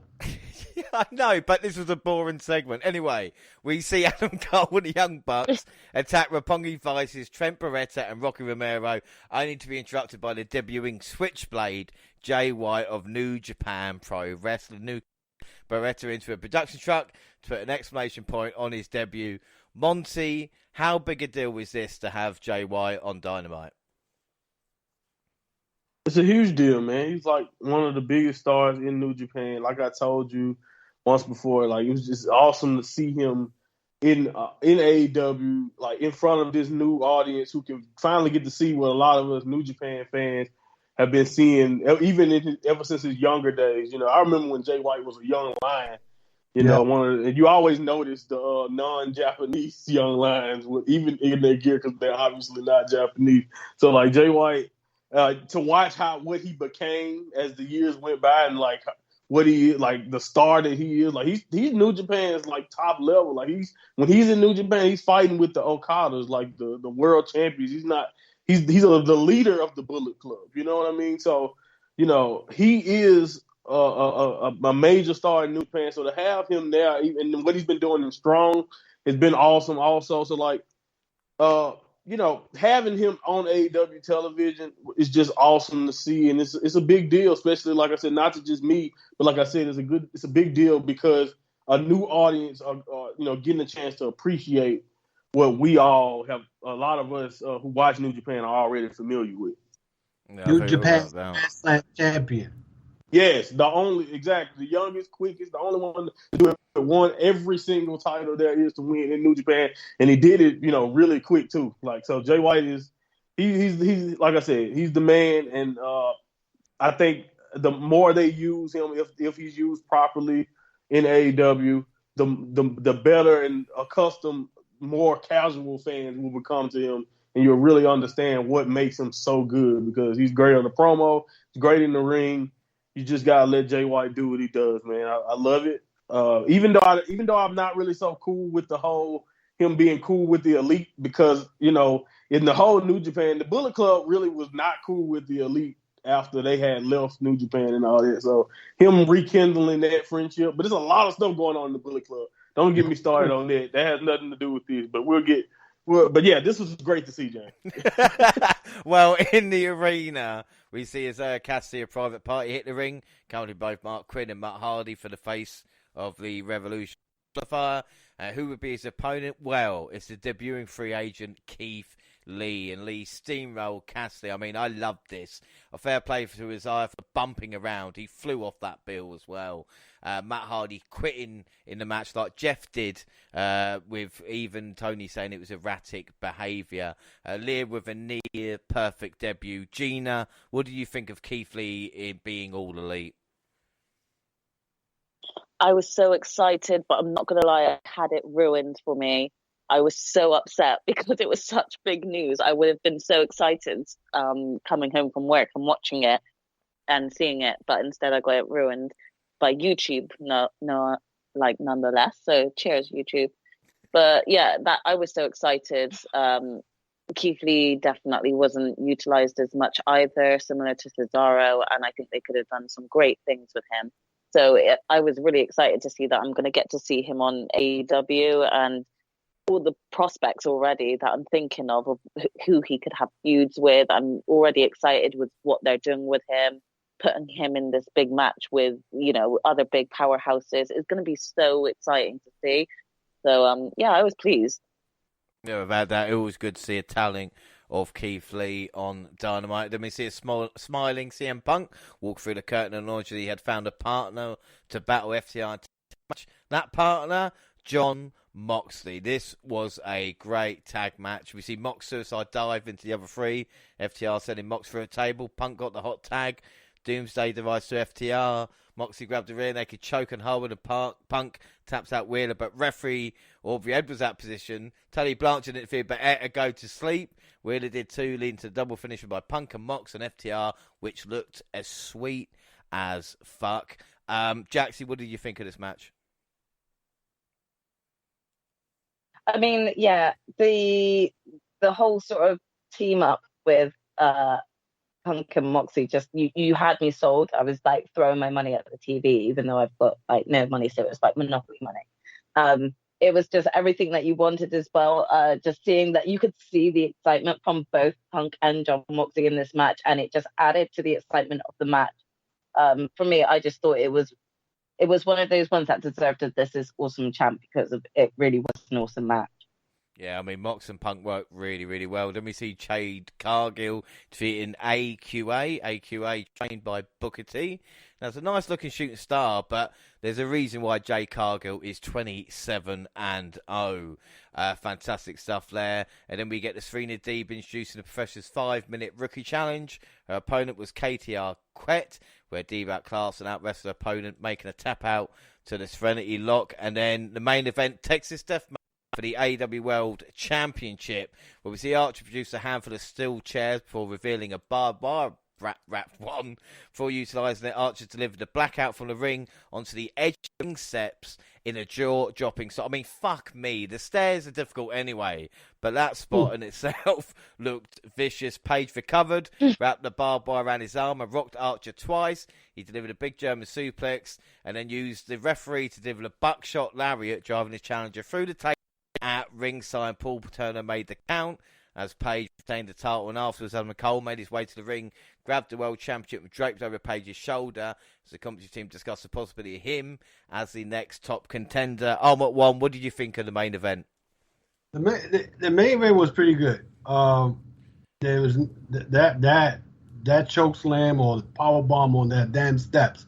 I was like, how in the world he's gonna get up from that? It was just awesome. Now the only problem I had with Hangman Page, is it me or this man always in some bloody matches now? And the same thing with Lance Archer. They got him in Texas Death matches. I think they could do much better there, but the match itself was good. The main event was quality main event. I mean, but they can't Hangman Page be in a match without bleeding, So I mean, to me, that like I said, the match was good. I mean, I don't have any issues with it as far as like what they did. I know it was with what Page did. He wrapped the damn barbed wire as a sleeve and clothesline or buckshot lariat Archer with it. I mean, that's crazy. I know he was hurting, but I think some of these matches you can't bring Texas Death matches all the time.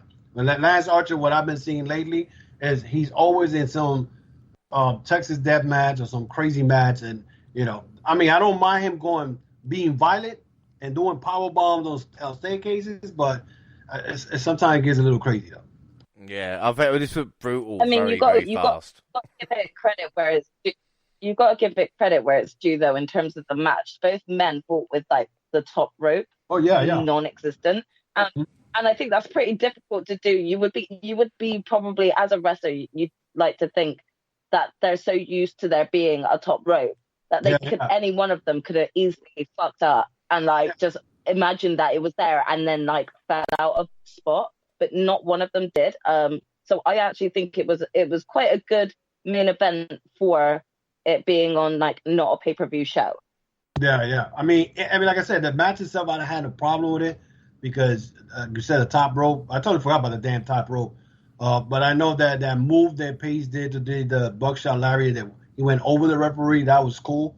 But like I said, I think Adam Page being in matches where he's bleeding, the same thing with Lance Archer, to me, this is just me, my opinion, Lance Archer's not being utilized the way he's supposed to be utilized. They're using him more like in these death matches or hardcore matches.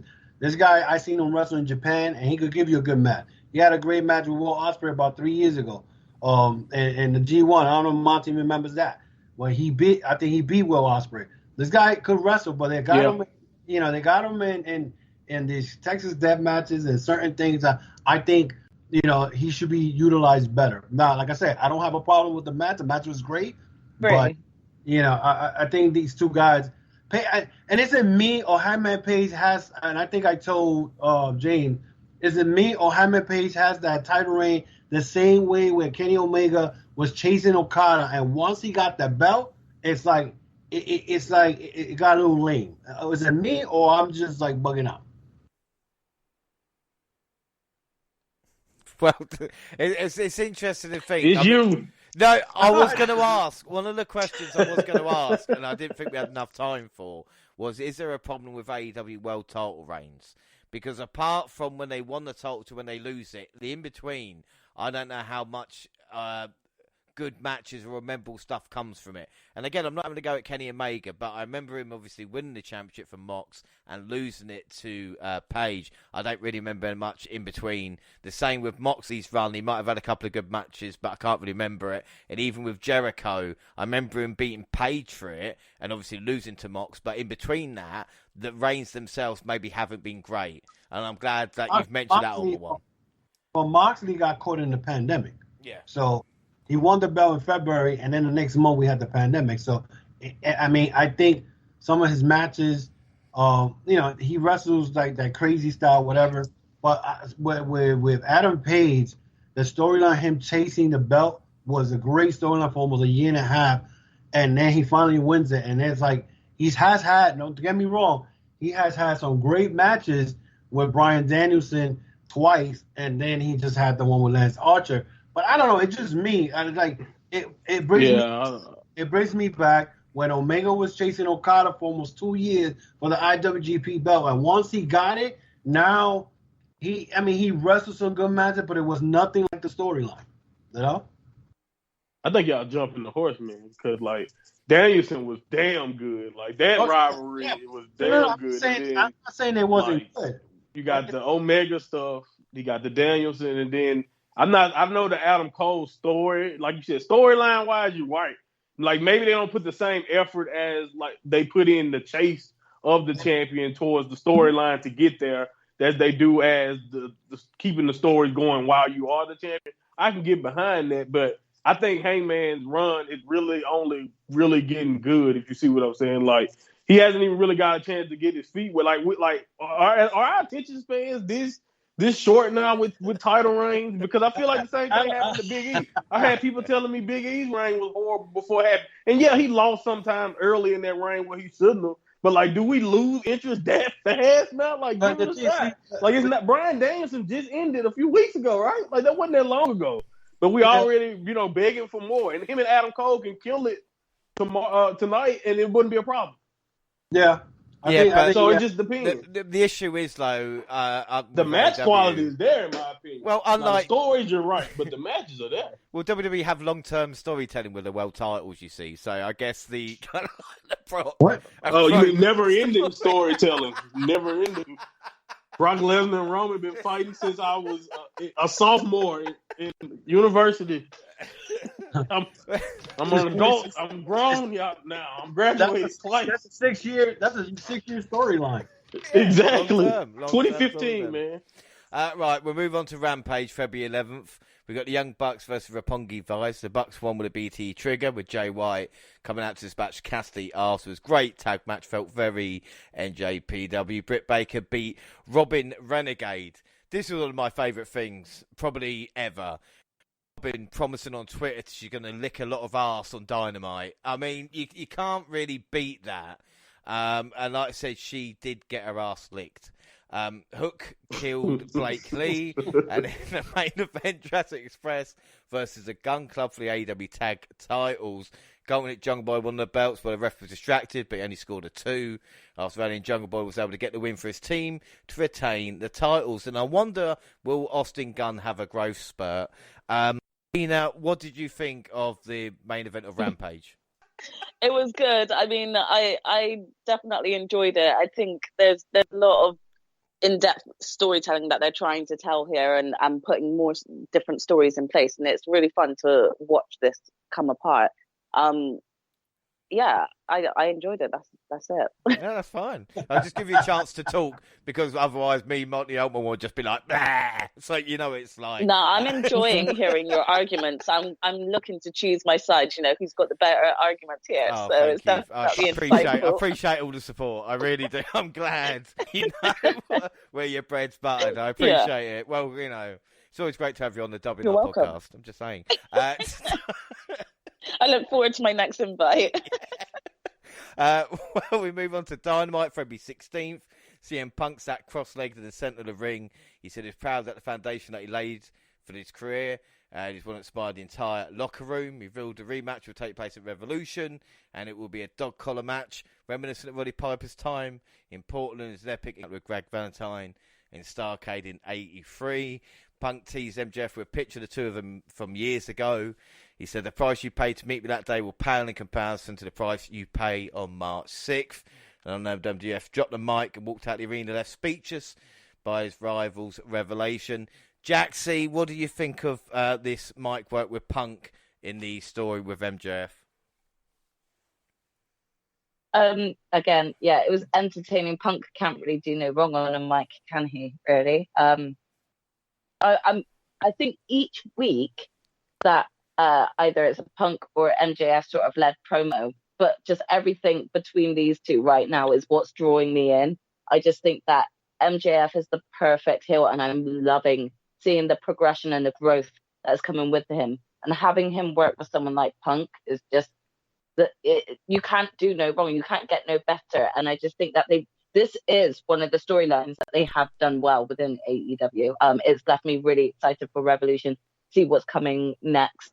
I'm really excited to see everything that's coming with this match. Yeah, I agree with you. Another great match next was Bryan Danielson beating Lee Moriarty.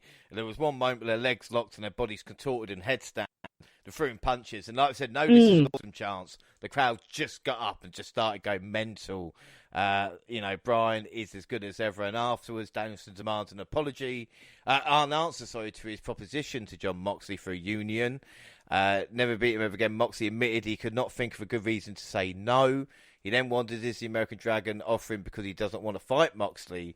He will leave that up to Bryan. I don't want to stand side by side with nobody until I bleed with them first, he said to end this segment. This was good shit. And in the face of the Revolution qualifier, Wardlow killed Max Caster. And then we see AEW World Champion Hangman Adam Page making a ring. Before he could start, Adam Cole interrupted. And they recalled the history together and questioned the quality of friends they've been with over the years. Cole calling the champion the other Adam in every promotion they've ever appeared. He ignited a fire in Page and then leaned for physical altercation. Cole took him out, and as he did, Bobby Fish and Kyle O'Reilly came and attacked Page. The Dark Order running down to stop the beating. Ultimate One, like we talk about, you're a fan of Ring of Honor, and of course the history between Page and Cole. What were your thoughts on this? And is this a main event storyline, Adam Page versus Adam Cole? Oh yeah, because I love how they brought up the past from Ring of Honor when he told him you're the other Adam. So I mean, it's funny that he said that because I remember when Page joined the Bullet Club, Adam Cole was on his way out from Ring of Honor. I think Adam Page beat him before I think his last match, I think his TV match, and then Adam Cole ended up going to NXT. But this whole thing with both of them, and then you add Red Dragon into the mix, that's all Ring of Honor. That should have been a clue right there for us. But it's great because it shows that, Adam Page was this young guy who was in Ring of Honor coming up. He became a Bullet Club member. Adam Cole left. He was already a 3-time Ring of Honor World Champion. And now they all of a sudden, 6-7 years later, they come back in full circle. And, Adam Cole, he was the hottest guy at NXT, and being over NXT champion for so many. And then Hangman Page going through his whole storyline with Kenny Omega, beating Kenny Omega, who was considered, the best in the world. And now these two guys meeting up at AEW. It's a perfect storyline. I won't be surprised if Adam Cole ends up beating Adam Page and they're meeting in Revolution. I will not want that to happen, but I won't be surprised because Adam Cole is that good. We'll be interested to see what we say with predictions in a little bit. Up next on Dynamite, we've got Santana Ortiz versus Jericho and Hager. An unfolked tap by Jericho and Kingston allows Santana to score the victory for his team. Good match, but nothing sold. No disqualification match, Thunder Rosa versus Mercedes Martinez. Martinez drove Rosa through a table. Rosa recovered, taking Martinez down where a Hurricane Runner from top rope. We see a suplex from the top rope. Rosa fought through the pain, uses steel stairs that opponent introduced, diving a head first into him for the win. And after the match, competitors show sign of respect only for Britt Baker to emerge. And what's the ringside as Jamie Hayter and Rebel attacked them. The Hill stood tall to close that segment. Baker apparently severing her relationship with Martinez. So we talk about long-term storytelling, but this is kind of switched really quickly. Martinez being with Baker and now against her. Monty, what do you think of this women's title match? Because I think versus Baker would have been a much bigger match a few months ago. Yeah, I agree. The timing is kind of thrown off, even though I don't mind it. I think they're still like the two most popular women in AEW.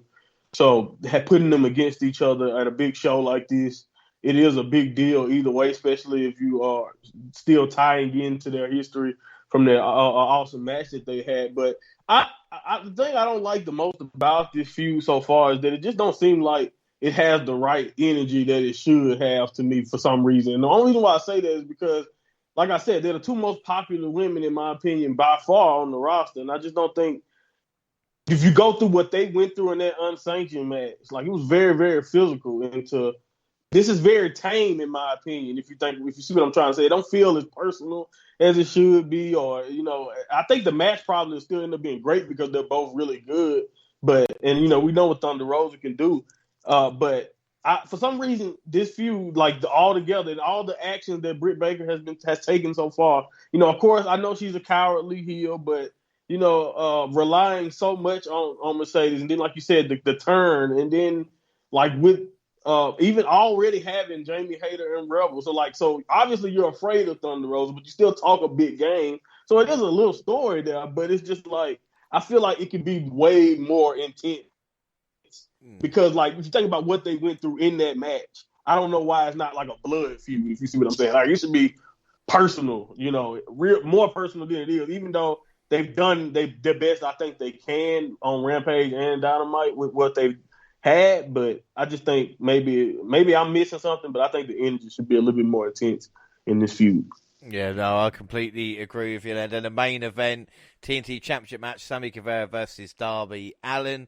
We see the referee distracting Sting and the sudden appearance of Jose at ringside. Andrade appeared and crotched Allin on the top rope. Guevara, unaware of what happened, delivered a GTH for the win. Matt Hardy appeared after the bell and attacked Allin until Guevara chased him off. Andrade proceeded to break a table across the back of the Spanish God and stood tall with the TNT titles to close out the show. Right, I've got a question for both Monty and Helmet One. I'll start off with the Helmet One. Why the fuck has Sammy still got two belts? Can you give me any explanation? That's the same shit I'm fucking saying to myself for the last couple of weeks since they beat Cody. I say the same thing every week too. Yeah. We had this every time. the last AEW, yeah. Jaxie put I think y'all are older than me, man. I think that's what this is, because I don't care. I'm like, yeah, I got two belts. No. Let's walk out with two belts. No, but why not? It's different when, let's say, if you got two belts. It's different if the other belt's from another promotion. You're walking around with the same fucking belt, first one, and that one looks the same. Why do you have? If you're the undisputed TNT champion, you should not be walking with two belts. So what? It's definitely not exactly like when Miro changed the belt to be sort of more with his Hungarian colors, Bulgarian colors. Sorry, it's not like he has two completely different looking belts as well. They're not exactly the same. So what is the point of having both of them still? I get it, maybe the night after winning it or something. But it's crazy because I'm like saying to myself, this conversation he created. Yeah, James is a troublemaker. But how do you call it? It's one thing to walk around with two belts with two different promotions or two different United States, whatever the hell. But you got the same belt that looks the same with the glitter shit. I'm like, why? Why are you walking with two belts? He's the double TNT champion. They can't be double. You got to be undisputed. You're undisputed. They need to stop this bullshit. Like, I don't get it. I don't. James, stop looking. You starting trouble. Let me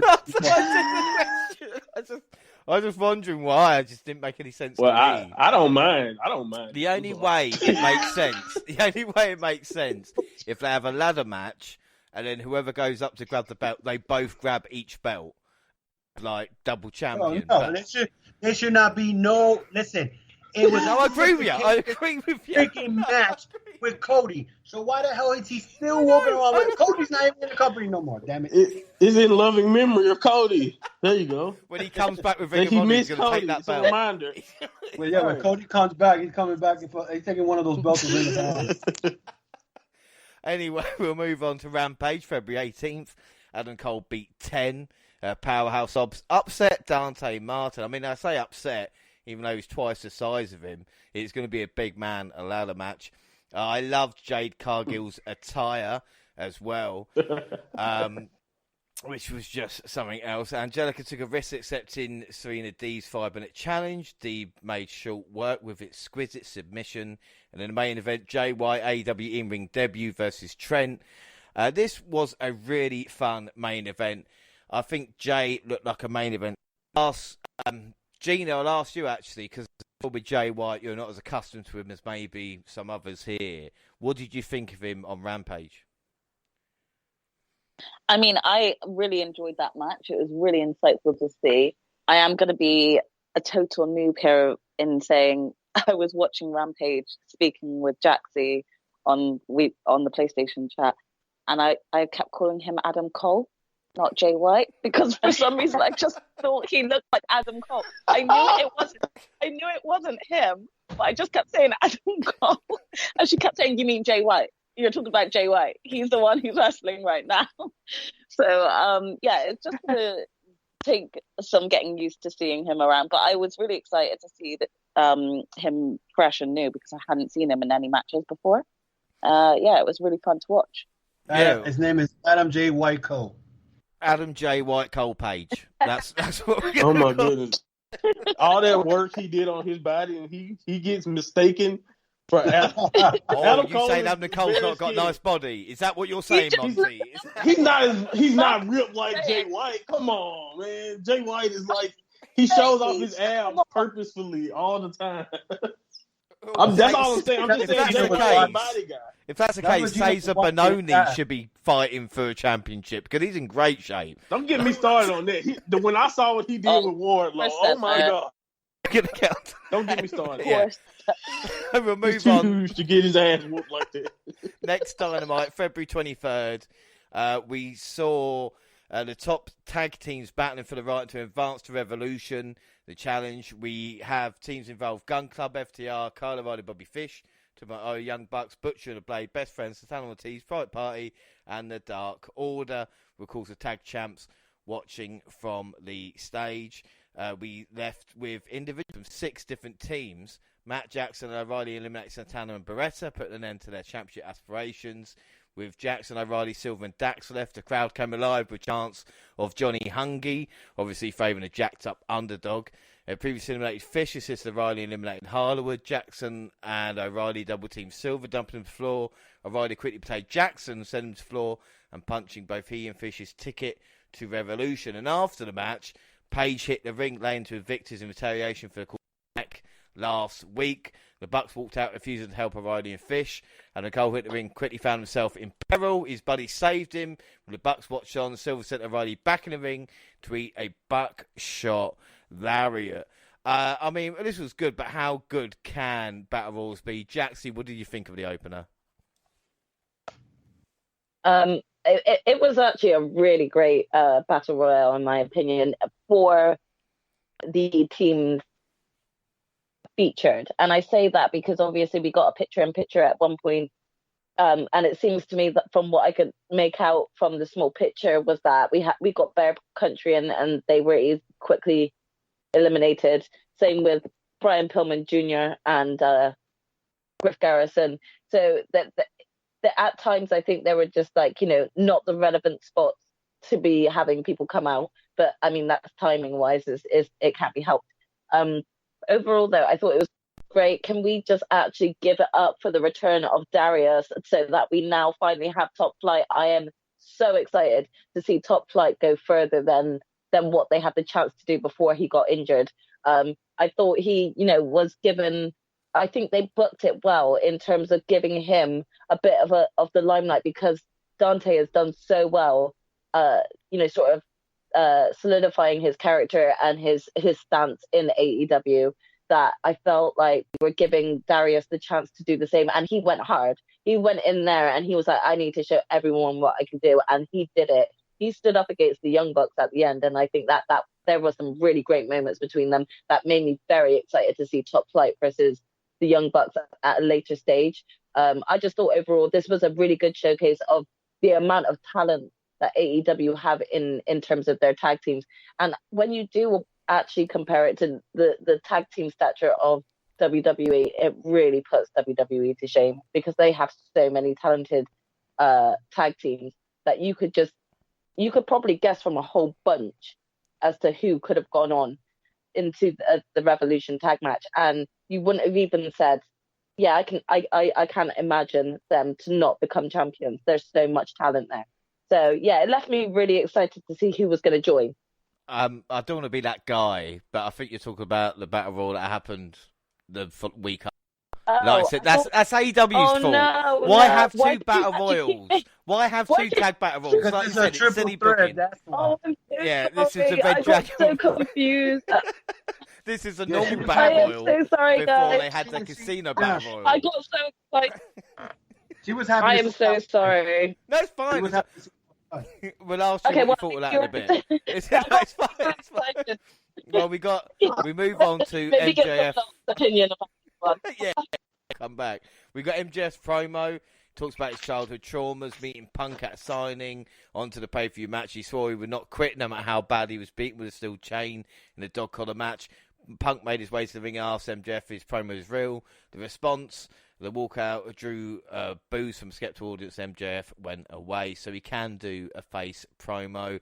And then we get the Knights of the Black Thrones, Malachi Black and Brody King, make their way for a showdown with Pac and Penta El Zero Miedo. Now Penta Oscuro entering the ring, rising there. And I've got to say, Alex Abrahantes was fucking loving life. I will say, I mean, Gina, do you know when you see Alex coming out in the hood and go, Penta says, you know who he's loving it. I actually said to Jaxie as soon as he came out, I was like, I'm all for this. I'm 100% backing Alex and whatever he's doing right now. He gives everything with like 1,000%. So I was so excited for him. You could just see how much fun he was having with it. So yeah, fair play to Alex. It really was. Really He was loving it. Penta scored the pinfall victory over Black, which again was considered an upset. And afterwards, King overwhelmed the victors, slamming him up and threatened to damage him with a shovel. The lights went off, and when they came back on, Buddy Matthews. Sorry, not Buddy Murphy. I'm going to get sued. Buddy Matthews made his AEW debut. Black backed off, remembering that left him with a damaged right eye. Yes, AEW actually doing WWE storylines. That's how bad WWE creative were. Matthews obliterated Pac, and Penta wiped him out. And the latest member of the suddenly stronger House of Black was there. Monty, we were huge fans of Buddy Matthews, of course. It's only a good thing he's in AEW now. Yeah, it's always great when a talent like his on the platform that he deserved, because it was to the point where he wasn't even just getting booked, many times in his run. So, and we all know what he was capable of, whether when he was a cruiserweight or whether it was with Self. Like you said, the whole eye thing, I forgot all about that, honestly, myself. But I liked how they put the bow on it in this situation. Like you said, kind of did WWE's job for him with the little nod to it, which they've done that before, even with the Kyle O'Reilly and Adam Cole kind of hinted at their past. So, like, they do a really good job of that. Because, again, AEW views their fans as in on the show also. So they do a good job of trying not to tie up any loose ends, because they know people who watch WWE watch their show, and they know people who watch, vice versa. You know what I mean? So they understand what to do in that regard. And I thought this was cool. It was a nice moment. I wasn't really shocked. I kind of knew it, because if it's one thing I know about Buddy Matthews, is that he is very confused on what he want to do when it comes to like joining with people and like turning on them. So like, I'm not surprised that it was a swerve, but not really, that he joined Malachi here, because again, he kind of it seems like he likes the abuse, like former enemies being his partners or people who haven't treated him the best. Don't get me. Now that I think about it, a lot of bad memories with Rey Mysterio's daughter popping back up in my mind. So we can just go. We can move on from this. Relating to Buddy and not yourself, Monty. I'll just say that. I'm talking about Buddy. Yeah, mate, first of all, she in my age range. First of all, I don't want to be the next. I'm young, but the next news no, story I'm not thinking Monty's about that. not here because of Rey Mysterio's talks. That would not look good. See, I shouldn't have even brought it up, no. But I'm just saying. It's fine. Did we forget about that? We'll move on. We all thought, I think, watching this as well with the House of Black, hurry up, Phoenix, come back, and let's have, like we said, Death Triangle versus the House of Black. Very true. We move on. We got Kingston and Jericho promo where Kingston told his rival to bring the Jericho. That was the first world champion that turned WWE upside down and pissed off Levesque. Oh, he said Triple H's name. Jericho was quite good here, though. AEW is not sports entertainment, but let's have two segments in Dynamite as well. The Face of Revolution ladder match qualifier. Of course, Ricky Starks in action. And Starks got the win here. I mean, the crowd were pretty flat, but Gina, what do you think of Starks qualifying for the Face of Revolution ladder match? I mean, I know I'm a massive fan of Ricky Starks, but I honestly wasn't expecting it. I was actually expecting him to lose that match because Will Hobbs from his faction is already in that match. So I actually went into this match knowing, Ricky's going to lose, but it's fine because Will Hobbs is in the match. So I was really surprised to see him win. I mean, I'm happy with it. It means I get to see him in that match, you know. But I wasn't expecting it, and I enjoyed the match as well. So it was a good match. I'm glad you're supporting him. We get a TBS Championship match: Jade Cargill versus the Bunny. Did Eddie see this? Jade forgetting to kick out at one point. The referee didn't bother making the count. It happened in picture. I think even JR was saying, I don't think she might have been miles away. What would have happened there for her to forget to get the shoulder up? Was she daydreaming? Like, it's really weird. I know she's green, but we saw her counting down the rabbit hole with Jaded for the win. The successful title defense. Tay Conte emerged afterwards when she found herself beaten down. Anna Jay rushed the rings. Jay is 28-0, but she needs talent to carry her, which obviously the Bunny couldn't. Anna Jay probably can. I'm not sure about Tay. Would that be fair to say, Jaxie, when it comes to Jay Cargill? I mean, right now, I can imagine who is going to be that can topple over Jade. She's on a real streak, and I think she's hot right now. I don't think that there has been a talent that's come in and made this much of a statement right now, and Jade is just doing everything right, apart from that one slip that I never saw, by the way. So yeah, I never saw that. Probably best. But do I have much faith as to whether or not Ty can beat Jade? I'm not sure. I feel like Jade needs some form of feud to kind of continue on this title reign that she's got, so that we can start to believe that there is someone capable out there of beating her. But I don't think Ty's had the right build-up in order to successfully be able to take someone like Jade down. She's a real powerhouse right now. I'm loving everything that she's doing, though.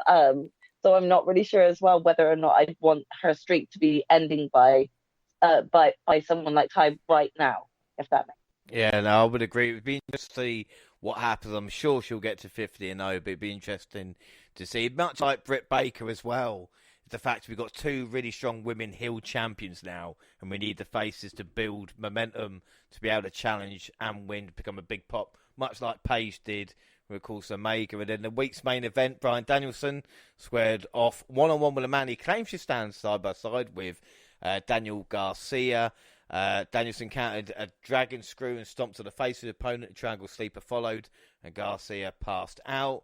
The victor after Garcia was violent enough. 2.0's Jeff Parker attacked until Moxley made a save. And Garcia teased using a steel chair, but Danielson stopped him and dropped him with a power arm shift.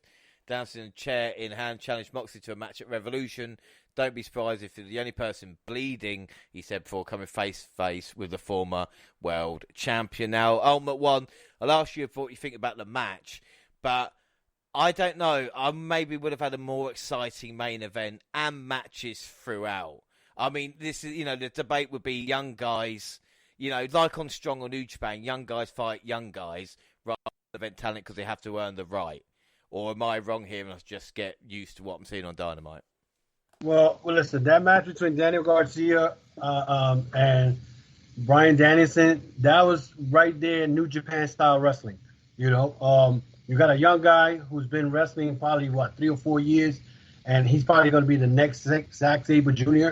for the way he wrestles. I mean, he's getting a lot of compliments from a lot of other promotions, and I think it was a good match. I mean, I think it was a good main event. I mean, they're giving the young stars that they're building right now in AEW to go in there with a guy who's a legend like Bryan Danielson, and I think it was.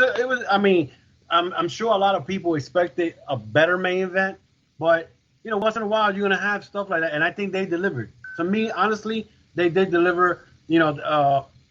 Again, Daniel Garcia, he's gonna go places. That guy, he has a great future, and their match between them two, it was that style, that Japanese, New Japan style, strong style wrestling. I mean, I enjoyed it. I had no problem with that. No, so it's good stuff. Maybe, a bit a more well-known name, but then again, you can't build talent without having put in position. It's kind of maybe a difficult situation they got. And then Rampage, February 25th, the TNT Championship, Sammy Guevara versus Andrade. And we did mention this a couple of months ago, but Rampage is just like, fuck entrances. Let's just get straight into it. No mucking around, and they did. We see Matt Hardy removing one of the turnbuckle pads while Andrade had the referee distracted. Widalo tried to hit a DDT from the top rope, but Guevara tripped him, and he hit the exposed turnbuckle on the way down. Guevara went to the apron and hit the springboard cutter for the win to retain his championship, and Sting and Darby helped clear out AHFO afterwards. I don't know about you, Monty, but I'd rather have this as a pay-per-view match. There was some real good stuff here.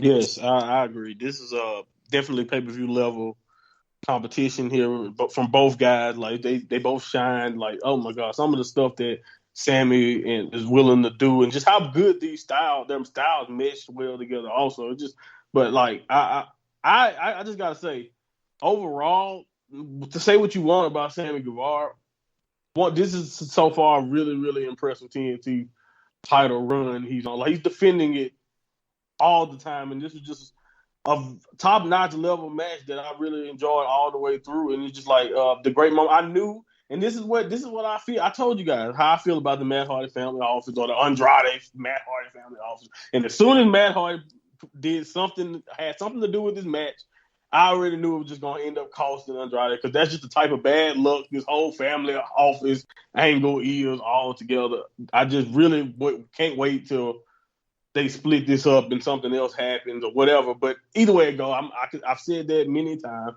This was really, really good, and I'm glad Andrade got a chance to, do this in a title match, because like this is his first title match, and it was a one-on-one match. Like, it was, like you said, they went right into the action. I think it was paced really well. I can't, this was really, really good, man. I enjoyed it, and I'm looking forward to more, because like these guys brought it in the ring, and you can't help but only want to see them do that again.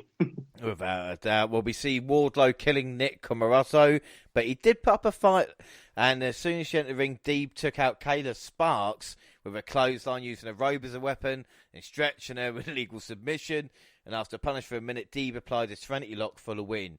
But this was a big night for Kayla Sparks, because she did appear on Rampage, of course, losing to Deeb, we just spoke about.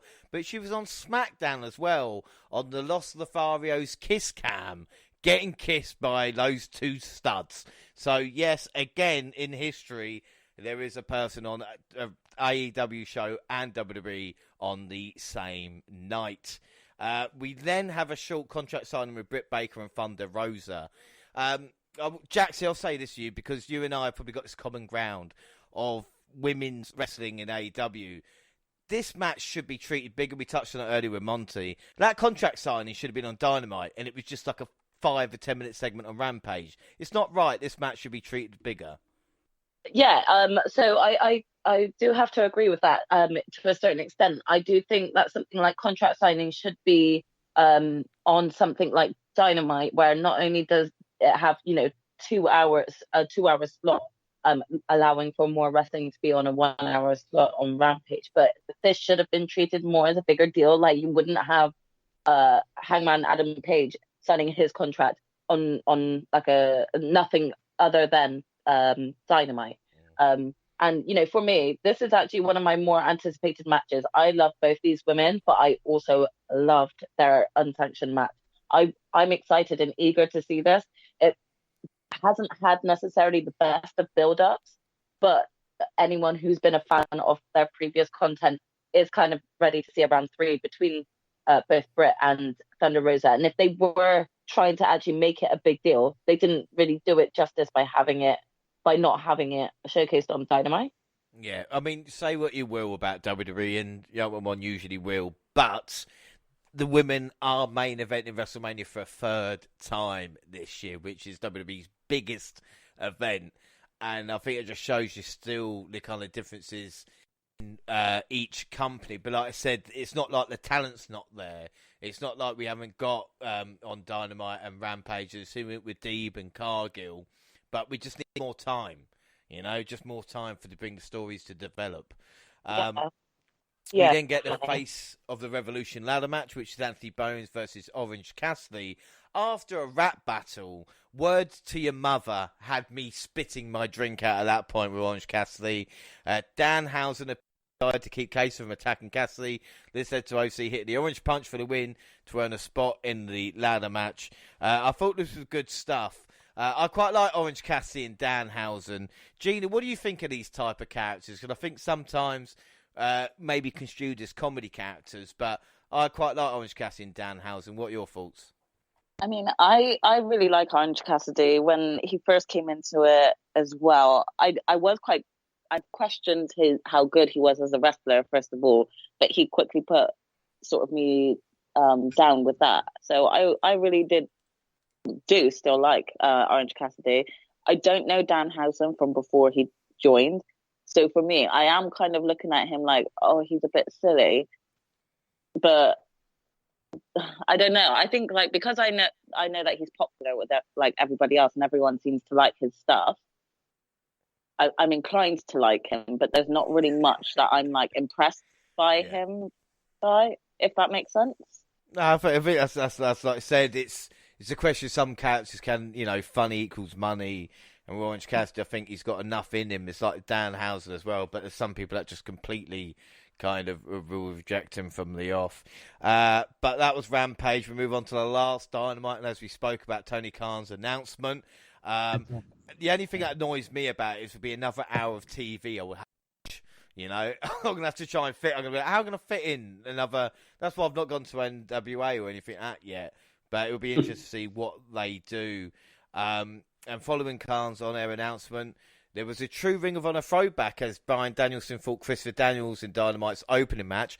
Both men competed in Ring of Honor's first ever main event, a three-way also featuring Low Key, which was actually 20 years and a week ago at the era of Honor begins. And the veteran competitors put on a wrestling reminding fans of the ring style that helped revolutionise Ring of Honor in the first place. Danielson predictably scored the win using a triangle choke to put Danielson out. And after the match, he vowed to stomp Moxley's head at Revolution. He proceeded to do the same with Fallen Angel. Moxley hit the ring and cut a promo on the American Dragon ahead of the match Saturday. Ultimate One, what did you think of this? Like I said, traditional Ring of Honor there. Danielson at his best.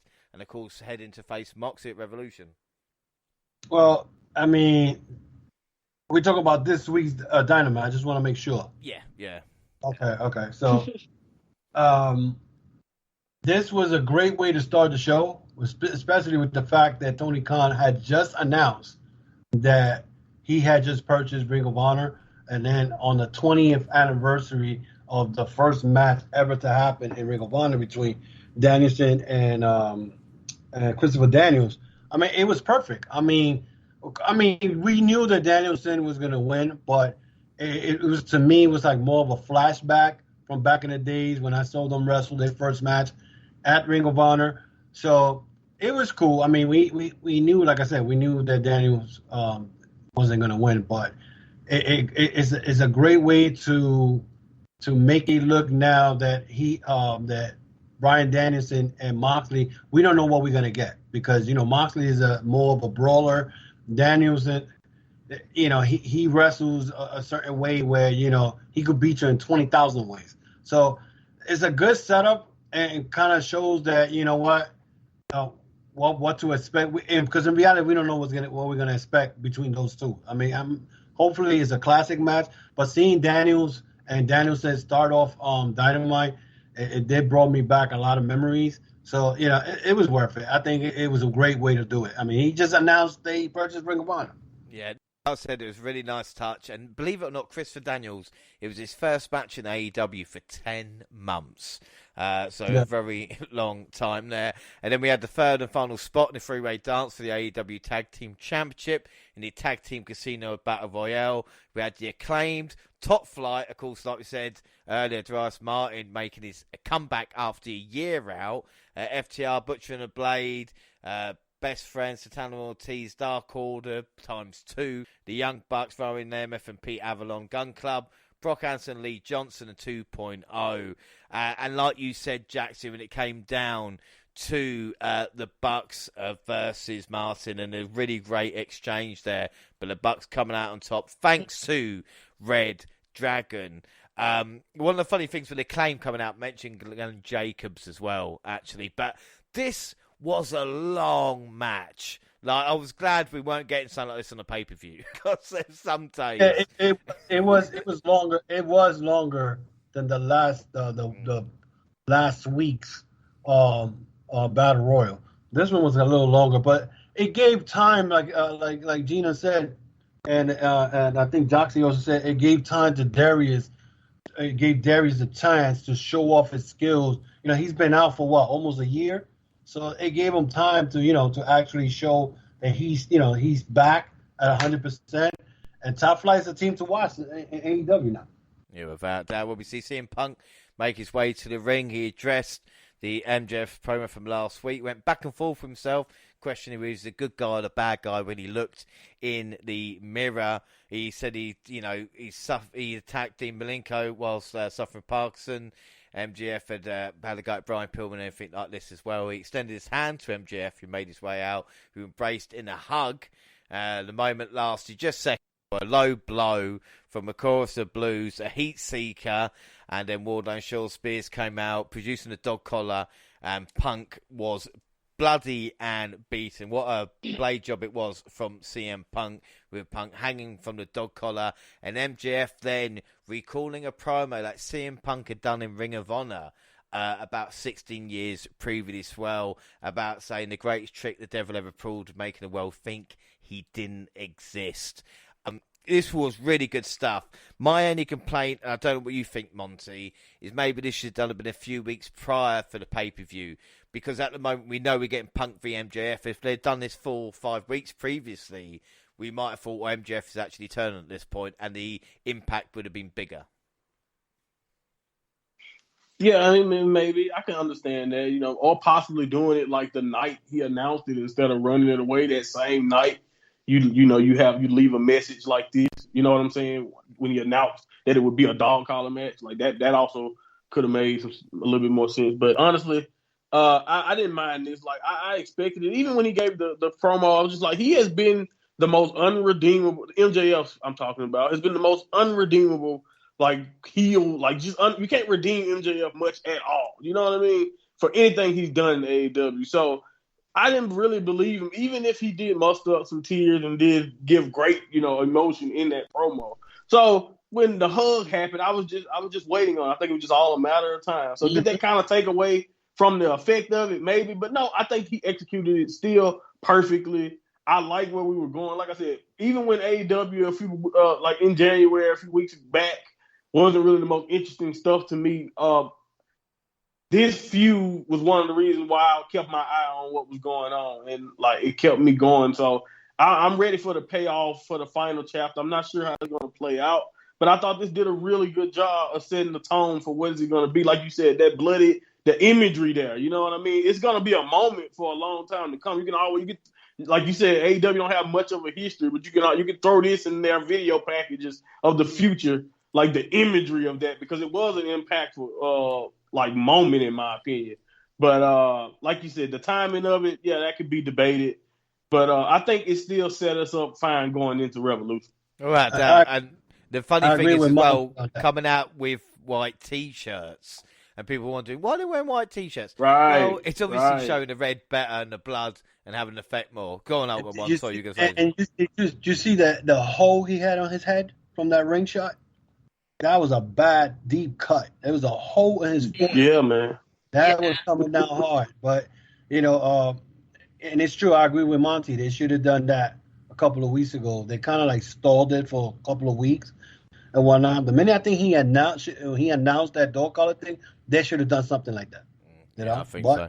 You know, but we'll see what happens with that. Well, we move on. Britt Baker and Jamie Hayter versus Thunder Rosa and Mercedes Martinez. Rosa tagged back in late as the action broke down. The top contenders to Baker's title delivered a Thunder Fire driver for the Good Doctor and scored the pinfall victory. This felt really rushed, and like we talk about, the build should have been better for the women's title. Wardlow defeating Cesar Benoni.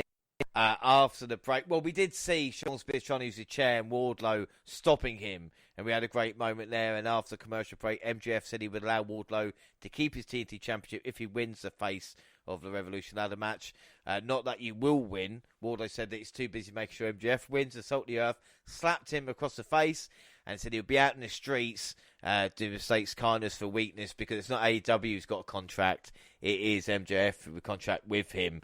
Wardlow won't take much more. And then the main event was Hangman Page, team with Dark Order's Alex Reynolds and John Cena to battle Adam Cole, Bobby Fish and Kyle O'Reilly. We see Reynolds and Cole and the end of the match with Cole winning with the boom. And afterwards, Page making the same. The world champion fended off the heels, but a kick by Fish slowed his momentum and they duct taped him to the ropes. And from there, the champions were forced to watch the heels beat and brutalise Dark Order. Cole Page with a super kick to end the show. Gina, what did you think of the end of Dynamite?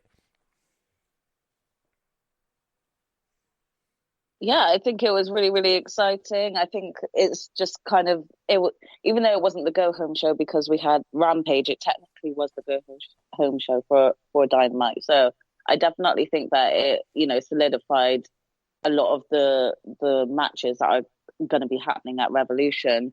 I do have to put my chime in saying about the tag match with Britt and Jamie versus Thunder Rosa and Mercedes. I did feel like that was quite a messy match. It felt like at some points they didn't know what spots they should have been in and the timings and stuff. So it was a shame because I love all four women. I'm really excited about Jamie Hayter and Mercedes having a sort of potential feud in the future as well.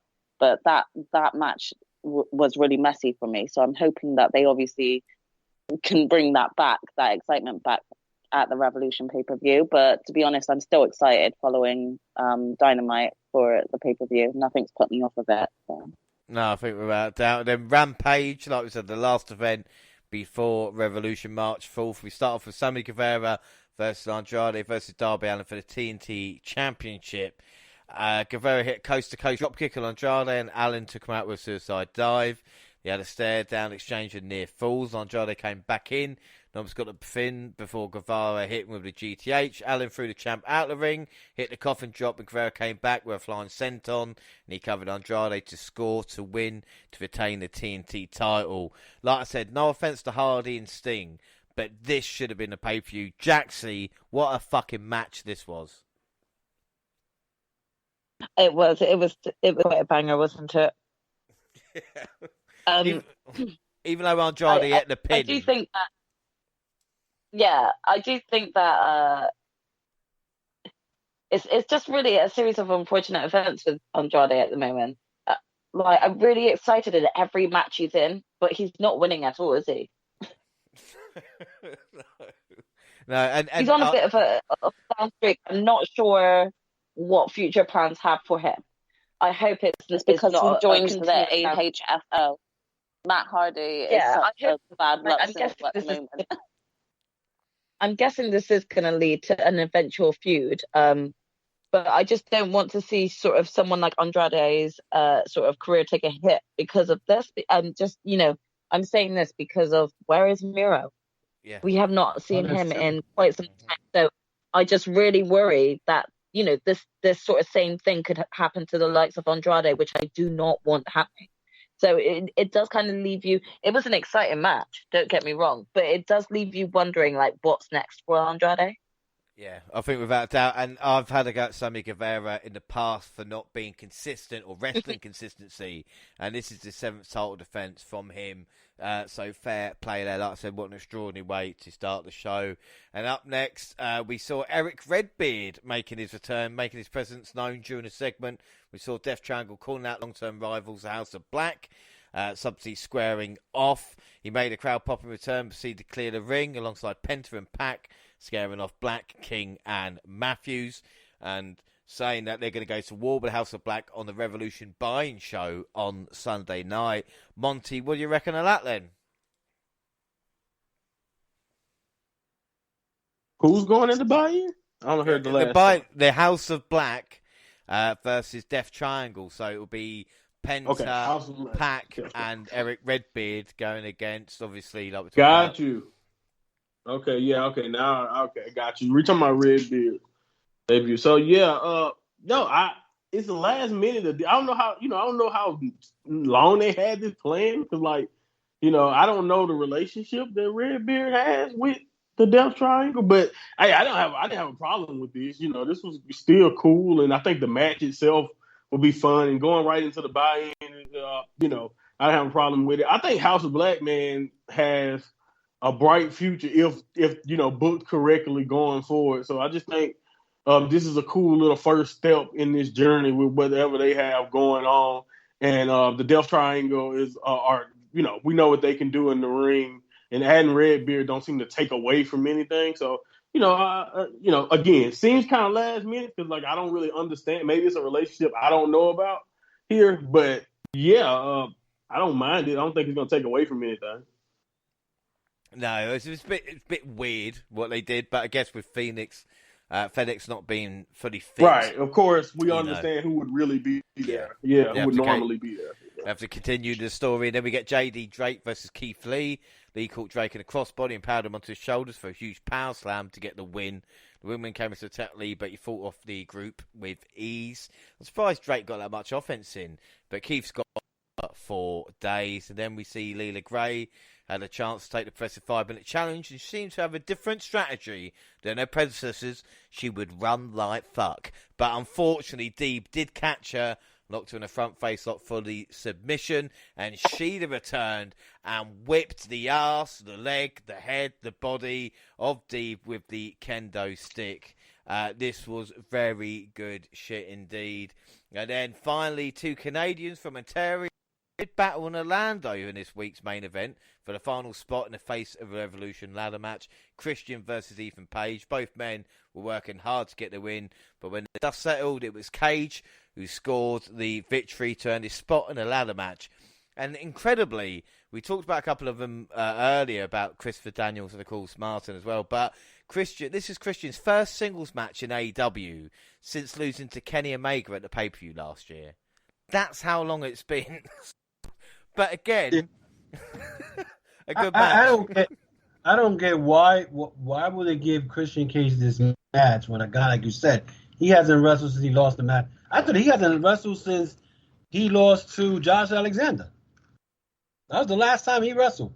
So it's been since October he hasn't wrestled. I think he had a 6-man on pay-per-view, the last AEW pay-per-view, but like you said, for a singles match, I think you actually might be right with Alexander, and even before that was the last one. Yeah. So he, for them to give it to him, I just, that part is just confusing to me. Maybe they need some star power, but Ethan Page, why you don't put him in there? I mean, that'd be perfect. So I don't know. I don't know where they're going with that, but the people they got in there, it's going to be something. I have an idea who's going to win it, who may win it, but we'll talk about that on the predictions. Well, like I said, what better way, Len, to start the predictions? We just had a look at Dynamite and Rampage. We're going to run through the card and give a prediction. I'm going to try and go round in a circle as best I can. And we're going to start off then with Penta, El Zero Miedo, Pac, and Eric Redbeard versus a House of Black in the buy-in. And Monty, I'll start with you, seeing as you're... Well, at this moment in time, we should explain. Of course, we've got the prediction leagues, but we have got different prediction leagues. We've got the WWE one, we've got the bonus points, and start the AEW one. And what the leagues basically mean, if you win that, you'll get points at the end of the year as well to help. I need all the help we can at the moment. Monty, you're the lead with WWE ones. So what are you going to say for this match to start us off? Yeah, even with the addition of the Redbeard, that's kind of making me think like, oh, okay, man, but I'm probably gonna go with House of Black here. I think they do not just for any particular reason. I think it's gonna be fun. A nice way they do a really good job at AEW with the buy-ins of getting the crowd ready and all that. So I think this match is definitely gonna fulfill their role easily. But I think a dominant, or not necessarily like a squash, but like a good victory for House of Black, it would be beneficial for what they want to do going forward. So I just think that's the smartest move to make. Yeah, I would have to agree with you there. I'm going to say House of Black as well. Ultimate One, where are you going? I'm going with House of Black and Redbeard turning on the Death Triangle and leaving with House of Black. Well, that'll be interesting until. Nice twist. Jaxie, what are you saying? Yeah, I'm going with House of Black on this as well. And last but by no means least, Gina, who are you saying? Yeah, I'm also going House of Black. Well, some exciting predictions. We got up next in the buy-in, Statlander versus Hirsch. Gina, you were last, so I'll let you go first here. Chris Statlander versus Layla Hirsch. Who are you going for? I want to say it's Chris Statlander because I do think that she probably is more of the higher status between the two. But I do think that Layla's going to get the win this time, so I'm going to go with Layla. Jaxie, do you agree? Yeah, I'm going to go with Layla on this. I feel like she's... it's just kind of her time, really. So I'm going to go with that. Monty? Going Statlander here. I don't really have a good reason why. It was just in their promo. They confused me at one point in the little video package, the last recent one that I saw about what Statlander actually said about her. But either way it goes, I don't know. I think Statlander wins. She said you're gonna see a side you never seen before. So I don't know. Why not? Albert one. It's gonna be Layla Hirsch cheating. She's gonna cheat, either put her legs on the ropes, and she's gonna be Chris Statlander. It's Layla Hirsch's time. I did think that, but like Monty said, when Chris Statlander said, I'm going to show you something you haven't seen before, and she's coming off losing to Baker on the previous pay-per-view, I think maybe I'm going to back Statlander in this one. Up next, a nice easy one. Hook versus QT. I'll take this one first, guys. I'm going to say, who am I going to go for? Hook to win this one. One. I don't think we even got to ask anybody here. Who doesn't go for Hook? Is anybody going to go for Hook? Send Hook. If this wasn't a prediction league, I'd do it. I mean, I'm going for Hook. I'm taking it seriously. Yeah, Hook. Hook. Yeah, Hook. same. I think we're all going Hook. Hook, man. Hook. Yep. Come on now. All right, up next then, we're going to go for a more difficult one, and that is Britt Baker versus Thunder Rosa for the Women's Championship. We are going to start with Jaxie. Go on. I'm going to go with Thunder Rosa on this. I just feel like it's time to change titles. As much as I love Britt, and I don't think that she's going to be out of the title picture very long, I do think that this is the right time to change hands.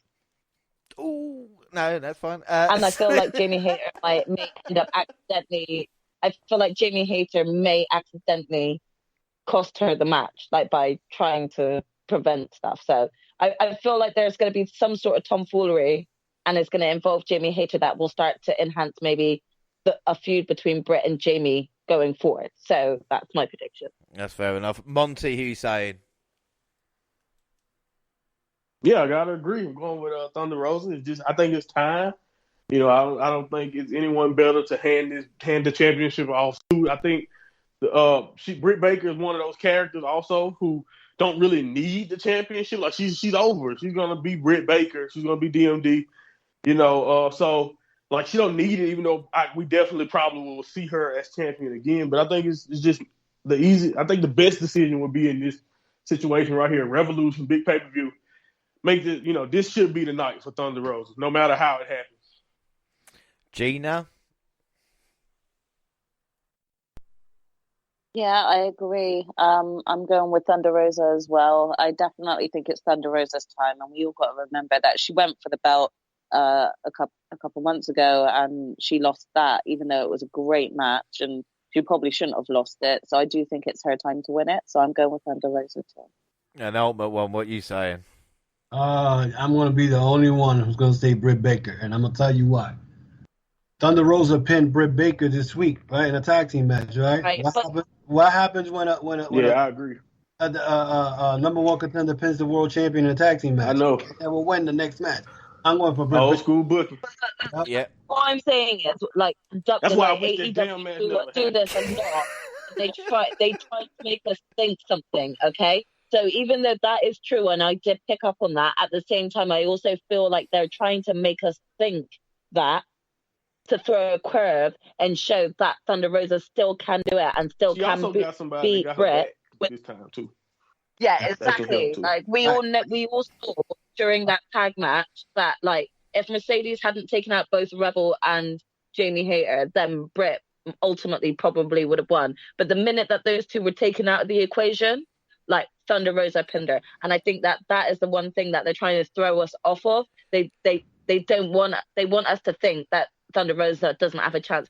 But with this additional ally now of Mercedes Martinez, I definitely see, like, Rebel or Jamie Hayter getting involved, and in comes Michelle Martinez. I just feel like they want us to believe that she's not got this because she got the pin. So that's the only reason why I'm sticking with my gut feeling. The only thing I'm going off this is they've constantly said Britt Baker can't get the job done without Martinez or Hayter or Reba being there against Thunder Rosa. And I think we're going to see a lot of times with them kicked out, and then Baker's going to show the world she can actually beat Rosa 1-on-1. So I'm going to say Britt Baker on that sure. James Rowland actually agree with me. No, clip this sound. We'll be able to replay it at some point. I am going to go Baker. Up next, the AEW World Tag Team Championships. Drac Express versus Red Dragon versus Young Bucks. For me, this is quite difficult, but I'm going to start off with Ultimate One. Where are you going to go with this one? I'm going with Red Dragon. Red Dragon's taking the belt.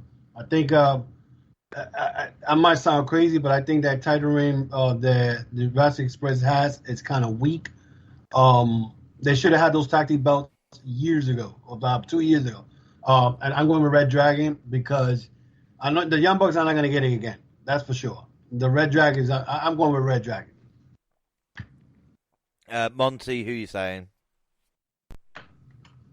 Yeah, I'm going with Jurassic Express to retain here. But the only thing I have is I think they did a perfect little showcase of what I think will probably happen at Revolution. Is that you saw when they had both belts, recently, the Bucks and Red Dragon obviously are going to go at each other's throats over this. And then, as you've seen, Jungle Boy took advantage. I think that's exactly how they're going to win the match. Jurassic Express retains because Red Dragon and the Young Bucks continue to butt heads, get in each other's way, and continue to tell their story that they're obviously telling. Well, at some point, Adam Cole is probably going to have to make a choice between Red Dragon or the Young Bucks. Yeah, I completely agree with that. That's why I've went Jurassic Express as well. I think the Bucks and Red Dragon story is going to continue. The Red Dragon will hold tag titles probably by the end of the year. But I just see, especially when it's a multi-man match, always gives his champion the chance.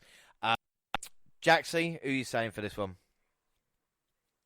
Yeah, I'm actually gonna say that Jungle Express retain in this one. I'm actually thinking very similarly that both Red Dragon and Young Bucks are going to continuously counter and stop the others from getting the pin. And it's just going to build up to a point where they completely forget that Jungle Express are even in this match, and they're just going to be taken out from surprise. But I think this will then start escalating and adding to the feud that is eventually going to become unbearable for them to even work with. So I think that they're going to retain. I can't hear it. No. Gina? Yeah, I'm going with Jurassic Express too. I think when Red Dragon do get the belts, and they will get them eventually, they'll get them around the same time that Adam, or shortly after Adam gets his hand on the title, because I'm sure they're going to want to do a similar thing where they hold all the belts at one point. So I think they're going to try and time that more together. But I, again, agree. I just see the feud between Red Dragon and Young Bucks having to come out to play first before the belts get given to them. But Gina, do you see, like, let me talk about, could it be tonight where they do pull the trigger with Adam Cole beating Page and Red Dragon win the titles? It conceivably could happen, even though we're saying it's too early. That could happen, yeah.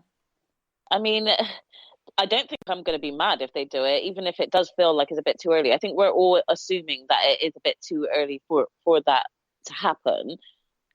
But if they do it this soon, I'm also not going to be that mad about it.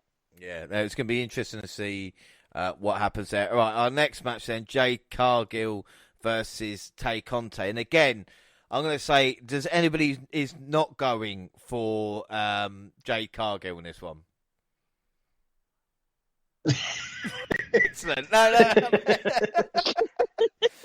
It's the J. It's not like a tumbleweed flew by. You could hear the crow. All right, up next, a match that we are all looking forward to. It's Moxley versus Danielson. I honestly don't know which way this is going to go, but I'll start with you, Ultimate One. What do you? I mean, this is going to be a brutal match. Which way do you see it going? I think Danielson wins. Danielson wins either outside interference. Because remember, I think that's where you're probably going to see the factions that he talked about, Garcia, Yuta, and I believe Moriarty. He's going to introduce that faction tonight. I say it right now. They're going to cause Moxley the match somewhere, somehow, and they're going he'll probably put that triangle choke on Moxley, and he'll beat Moxley. That's the way I'm looking at it, because this whole thing that he wanted to team up with him, and he didn't choose not to team up with, because we got to bleed. Oh, blood's going to be spilled. That's for sure. But I think either one of those guys, either Yuta, I mean, maybe not Yuta, because Yuta's part of the best friend, but he's been treated like shit by them. Moriarty, I mean, most likely he'll probably be part of that. And definitely Daniel Garcia. You know what I'm saying? Red Death, Daniel Garcia. I could see the faction probably being built, introduced at Revolution. So you're going to go Danielson definitely for that one? Yes, I'm going Danielson. The Red Jacket. I mean, yeah. Monty, what about you? Rejoice. It's gonna be awesome either way. Like, it doesn't really matter like how it goes. I was racking my brain about how this is gonna turn out. I'm picking Moxley just because I'm interested to see if they actually will go in the teaming up route because they gain respect. Do they go that route? Do they become blood feud enemies? Like, I think either way it goes, we're going to have a treat here. You know what I mean? And it's going to lead to something great. Or, like you said, even your idea, if that's possible, if that's going to happen, I'm interested in it because, like, we know these two are the best. So whether they're going to end up on the same side or against each other, like, I'm interested to see where it goes either way. Like, this has been one of the best build matches on this card. One of the reasons why I can't wait to see it. So, yeah, man, I'm going with Moxley, though, because I'm interested to see, will they team up if he wins, or will it turn into even more, crazy rivalry, But we'll see. Either way it goes, it's going to be great. Jaxie?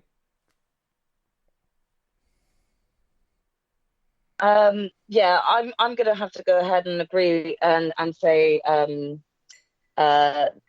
Danielson. I do believe that either, like you said, Moriarty or most likely Daniel Garcia may either not get involved, but maybe create some form of distraction, maybe. I see this being, I do like see the outcome being that Jon Moxley joins and teams up with Danielson. So I'm going to go with that. Right. So usually when we get to this point, it's quite interesting because, you know, we might take other people's answers, we don't take other people's, we all come up with our own predictions. So Ultimate One and Jaxie gone for Danielson on that one. Monty, you went Moxley. I'm going to say Moxley as well because I just feel he's going to have a little bit more in the tank. I'm sure we're going to see elbow strikes and blood and beating and stuff like that. But I think Mox will come out on top, but earn a respect from Danielson that will kind of continue there. And the reason I say that is there's two of us that have gone Mox, two have gone Danielson. So Gina, who are you going to go for in this one? Why are you putting me in the middle? I don't like this position. Make a choice. Which side are you on? I'm actually gonna go with Danielson. Oh, I'm sorry. I do feel like he's gonna get his point across.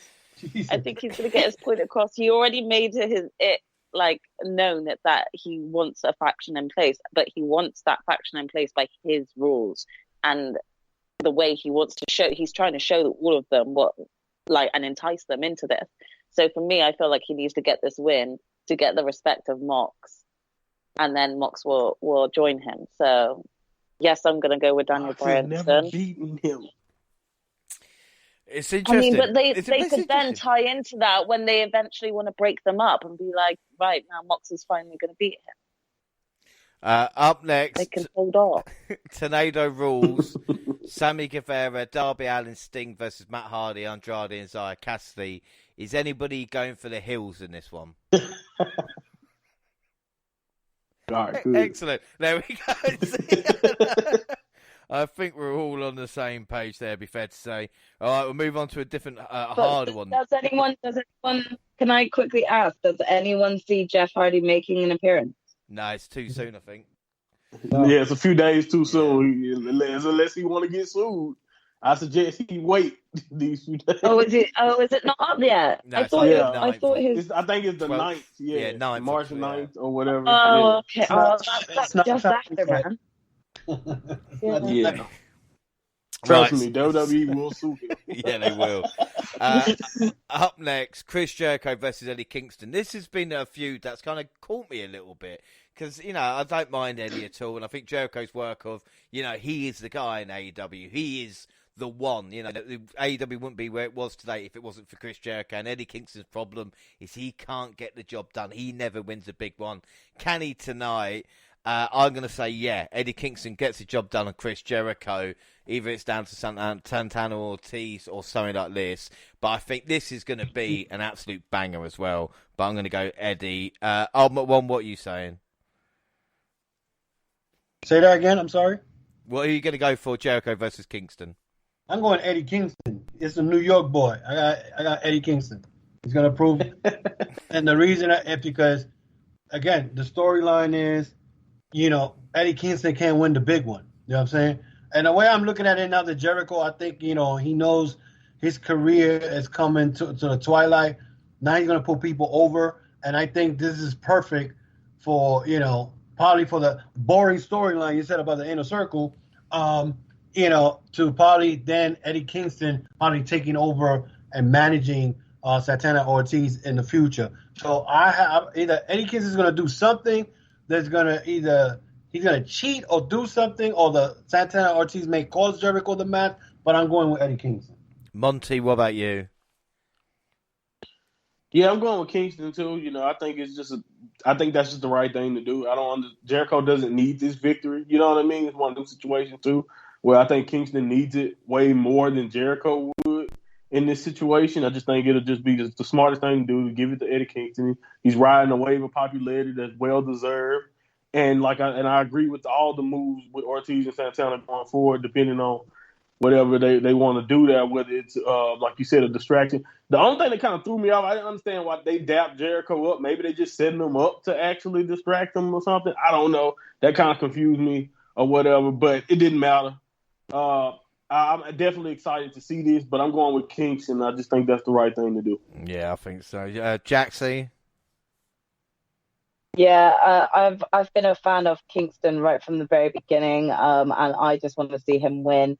He's the Mad King for a reason, and I just want to see him just kind of go AWOL on well, not AWOL, sorry, what's the word? Go just something in him snap. You know, I just want to see Postal, something go snap postal. within He wants to go Kingston. postal. He'll snap. Yeah, Yeah. yeah. Oh, you mean Postal, yeah. She said AWOL. That's a good Yeah. one. Oh my gosh. Oh God. Well, thank you for that. No, it's fine. It's fine. We're here all But day. yeah, I'm totally team Mad King. So let's go for it. Right, Gina, what about you? Yeah, I'm going with Kingston too. I definitely think that they're like Jericho is kind of in between a heel and a face at the moment, and I think they're going to try and solidify that by him losing to Kingston and him just kind of, you know, taking that anger out still and sort of more going down back towards the heel path. And then again, as Ultimate One said, you know, I feel like he's had enough wins. He's more trying to elevate some of the other stars, and Kingston's just so over at the moment. Everybody just loves him, and the crowd is always lit when he's out. So I definitely think Kingston's got the win this time. Yeah, I think that is. We've gone Eddie there, and then we got the dog collar match: CM Punk versus MJF. Gina, we'll start with you with this one. Which way do you see it going? Well, it's a difficult one because they've built it so well, and it really can go either way. I don't think that there's like a wrong way to take it. I do think MJF is going to get the win, though. I just think that, you know, he's too clever. He's always got tricks up his sleeve. When plan A, B, and C doesn't work, he always has a plan D. I think MJF is just going to pull something out that's just going to make him even more of a snake, and it's going to turn him into a basilisk. Like it. I do like that. We have got Jaxie up next. Is there any Chamber of Secrets you're hiding in, or where are you going to go for Punk and MJF? Yeah, I don't know. This is a tough one because of a lot of people saw Punk winning this first off, and then, you know, he got pinned twice in the same match with MJF. I feel like it's really hard to bet against MJF when he's consistently been on this streak. I can't help it though. I am gonna like take a risk, and I'm gonna go with Punk on this matter, but I don't know if I'm right here. I just, yeah, I'm gonna go with Punk. I'm not gonna take it back. I'm just gonna go with it. Promise you'll win Don't this ask one. me for my reasoning, Yeah, because you I promised. don't really know. You said you're going to win this event, right? So make sure you're going to stick with it. I know. Monty, what you saying? Yeah, I'm going to see him Punk. Even though MJF always, I think if MJF do win, you immediately he has to be fighting the world champion. Like that's it. Leave CM Punk alone, and now he's world championship. Like, cause like he's beating, like that's a big victory. He would be on the streak. I don't see why he would be the most hated person in AEW. He already is that pretty much anyway. I think I don't know anybody else who's more hated right in the company. So consistently. So yeah. No, I'm. But honestly, though, if he does win it, he needs to be, you know, in the championship. Yeah. But I'm going to see CM Punk. I just don't see him losing again to him. Even though it would make sense and I wouldn't mind it. But like with the dog collar, the blow off stipulation, and just the way he got left a bloody mess. It's just a classic, great setup for CM Punk to prevail in the end and maybe teach, his little fanboy, because that's kind of the role that MJF is. He's kind of like a scorned fanboy almost in this storyline. So I think he's going to teach his fanboy a little lesson here, and I'm going with Punk. Yeah, I think it'd be fair to say. Before I give mine, Ultimate One, who are you saying? I mean, I want to go with MJF, but because of what happened after Warlow's match where MJF slapped the crap out of Warlow. Yes. I could see MJF losing that match when he probably asked Warlow to give him the ring and he doesn't give him the ring and costs him the match. So, I mean, And when Monty said, if MJF wins the match, then you automatically got to give him a world title shot because he's beating everybody, But because I see the Hangman Page and Adam Cole match probably they're probably going to have another wrestling match after this. I'm going to go with CM Punk because Wardlow is going to cost MJF the match because of what happened Wednesday. He told him that because I'm too busy making sure you win, maybe he's not going to give him the ring and let MJ lose that match. So I'm going with CM Punk. Yeah, and I would completely agree with you. That was my reason. Is Wardlow's going to be the defining factor after the MJF Punk match? We won't be talking about either of these guys. We'll talk about Wardlow turning his back, and then there's no better way of MJF firing him on Dynamite, and then Wardlow saying, "No, actually, I'm all elite. Here's a contract from Tony Khan," and laying him out towards the pay-per-view match there. Because at this point, why hasn't Tony already signed? Yeah, this is what I'm saying. Yeah, why is MJF calling the shots? Like, maybe Tony's just kind of very content in letting MJF pay Wardlow instead. I mean, honestly, that's a great deal. He got a home wrestler that he don't even have to pay a full salary. That's why he can afford Ring of Honor for, because stuff like that. Anyway, the penultimate match of the night, face of a Revolution ladder match. I've left it this long because I think this would be very interesting. We've got Keith Lee, Wardlow, Powerhouse Hobbs, Ricky Starks, Orange Cassidy, and of course Christian Cage. We're going to start with the ultimate one here. Who's going to be the face of the Revolution? Because of what AEW has done, when they bring in new people and what they did with Ruby Soho, when she enters the Casino Royale and she ended up winning, I'm going with Keith Lee. I think that AEW is going to try to show WWE, look, we're going to make this guy win it, and then he probably going to end up facing Sammy Guevara down the line or somebody else for the TNT title, and he'll be probably part of the Revolution. I'm going with Keith Lee. I mean, it sounds crazy because the other guys, you got Wardlow. I think Wardlow, he may not be able to win the thing because, MJF may get involved or something may happen there, or Sean Spears. Who else is in there? I forgot. You got Hobbs, you got Starks, you got Cassidy and Christian. Starks, I hate to say it because I know Gina's a big fan of his. Stark is probably, he may last long, but I don't see him winning it because, he has the FTW belt, which I think AEW should just damn sanction that. You know what I'm saying? And I mean, the only guy I see there is Keith Lee. Keith Lee's, I mean, I don't see anybody, in there that's going to win it. I have Keith Lee. Yeah, I'll have to agree with you. I've gone Keith Lee. I think Wardlow is an excellent shout, but I think with what will happen in the Punk MJF match, I think Lee will be the man to go forward. Monty, what about you? Yeah, I agree. Wardlow was the only other person that I even gave a thought to because of, if he won, what it could do to him. Could it lead to a feud down the line over the TNT title or whatever with MJF? But, I still was, not necessarily thinking about that, especially when you have Keith Lee, what he can do, how they intend, like you said, debuting new faces and making them win big matches seem to be a trend with AEW, and I don't think why not go with Keith Lee? I just think it's a perfect way to showcase what he can do, and then you put him in the ring with a guy who's with a workaholic with Sammy Guevara or whoever is the TNT champion at that time. So yeah, I don't think it's a bad thing letting Keith Lee win this match on his in his first big pay-per-view. Yeah, about that, Jaxie. Yeah, I'm going to go with Wardlow on this one.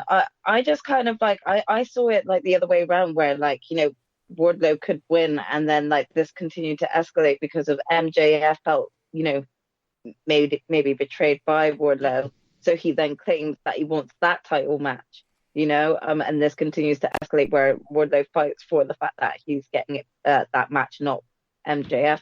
So I'm going to go with Wardlow on this. And Gina? I think Ricky Starks is going to win. No, I'm joking. As excited as I am about him being in this match and being able to see him, he definitely isn't going to win this. I think he's more in there so that him and Hobbs can cause a lot together. Um, I also think I'm going to go with Wardlow.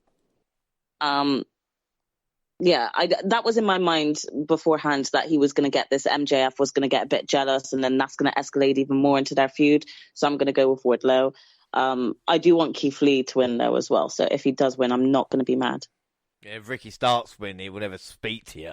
So that bridge when we get to it. It'll be a celebration for a month. Starks is Sure. no. So finally, after all this, like I said, it's a stacked card as well. We're going to have 12 matches. So the pay-per-view is going to be about 5 hours long as well, which is not a problem. And the main event will be, of course, for the AEW World Heavyweight Championship. It's the Battle of the Adams. It's Adam Page, the champ, versus Adam Cole, baby. Monty, will start with you. You started us off. You can end the predictions. Who do you think will leave Revolution the AEW World Champion? I'm going with Hangman retaining here. Again, I'm going with the mind state that Hangman gets a chance to not only just I know this is going to be a great match, like in the ring, because I'm familiar, like you said, with their Ring of Honor history, with Hangman's history in New Japan with Adam Cole, like all of the little intricacies that they had going on. So like, I know in the ring that they got really good chemistry. But I was really like wondering, like, would they do this? Would they give this to Adam Cole right now?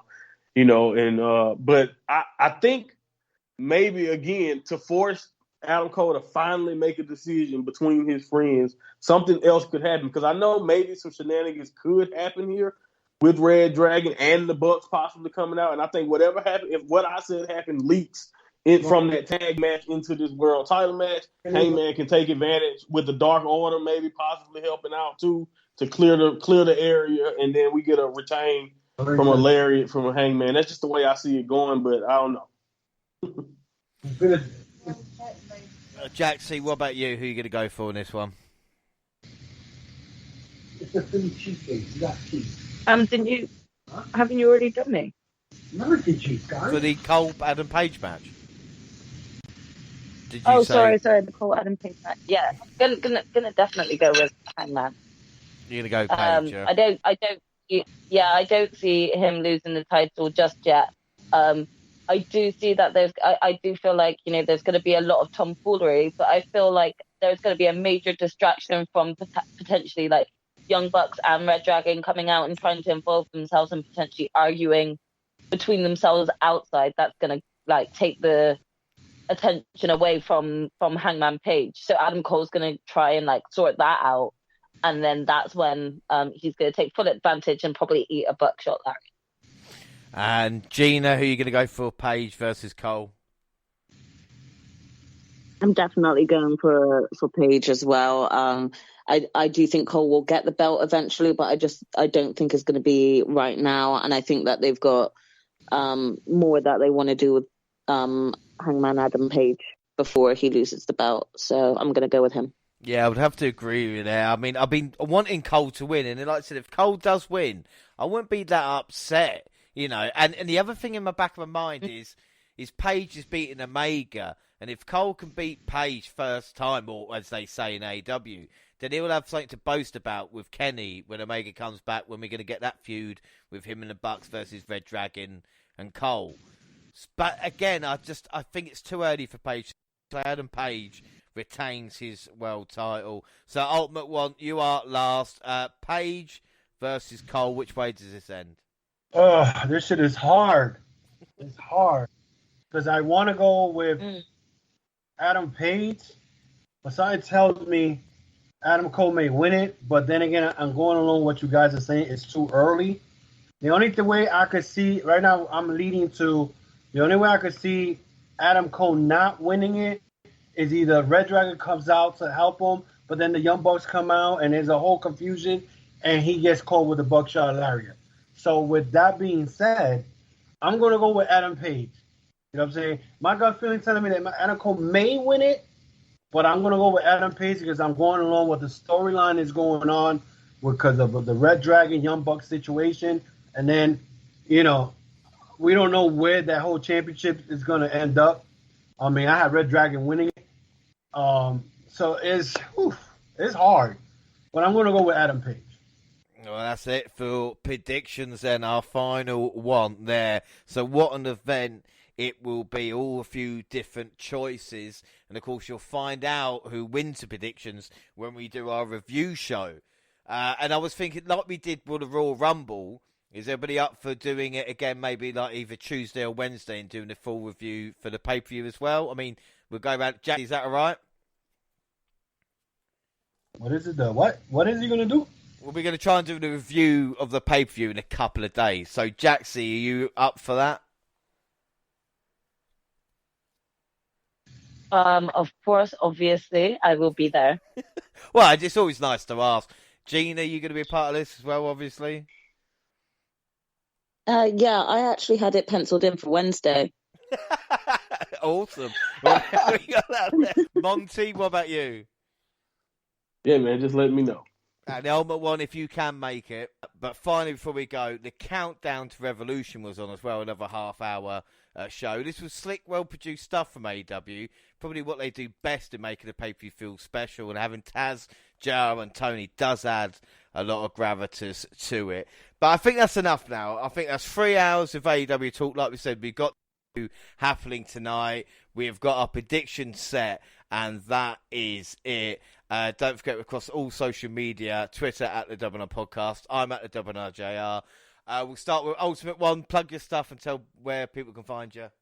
You guys can find me on the audio podcast on Amazon Music, on Spotify, Apple. I also have the YouTube channel, the Chokeslam Wrestling Report, which I'm about to do today with my host, Jay DeRessanti from Turbo Tablet. We're going to be talking about the Ring of Honor purchase and Cody Rhodes. So check that out. And you can find my audio podcast anywhere, any major audio podcast. So and you can find me also on the Chokeslam Wrestling Report on Facebook, Instagram, and Twitter. Awesome. Monty, where can people find you? Yeah, you can find me at Mind Monty Pod on Twitter. Check on Linktree. I definitely just posted the Mind and Monty, the newest episode of the Mind and Monty podcast, where we broke down the first night of the New Japan Cup. I got to keep my eyes on what's going on. It's the biggest New Japan Cup ever. So I broke down the first night. I'm going to continue to keep updating everyone on what's going on and my take on some of the greatest matches. Really loved Okada and Desperado. Got to give them a shout out for just one of the best opening New Japan Cup matches I've ever seen. Check that out if you get a chance, but also check out the Mind and Monty Pod on all podcasting platforms that you use. I am present there, and we like to have fun. We do a little different stuff there. Talk about all things going on in wrestling and whatever comes to my mind. So check me out. Jaxie? Yeah, you can find me across both Instagram and Twitter at Jaxie Scarlett. And Gina, finally? Yeah, same with me. You can find me on Twitter and Instagram at Purple Pain. And I know, obviously, Monty and Ultimate One have got their own podcast, but if you ever want to hear, of course, Gina and Jaxie, they are on the WNR podcast near enough weekly now as well. But like I said, it's been fantastic to have the entire team on the show, and Team WNR on Facebook and Instagram. Of course, all Google platforms. Send us an email at WNRpodcast@gmail.com. YouTube takes clips. Podcast at the same time on YouTube, to do SoundCloud on your phone, also Spotify and iTunes, where you can download, subscribe, rate, and review there. So that is it. Our next episode will be a review of a Revolution, and like I said, if Ultimate can't join us, it will be Jaxie, Gina, Monty, and myself. But the Ultimate One will be coming back sooner rather than later. But until then, I have been James Rowlands, and it has been a pleasure. Like we said, we might not always agree, but it makes it worthwhile. So I'd like to thank the Ultimate One, Monty, Jaxie, and Gina for all joining me. It's always a pleasure and never in chore. I have been James Rowlands. Thanks for listening, everybody, and enjoy AEW Revolution. Bye.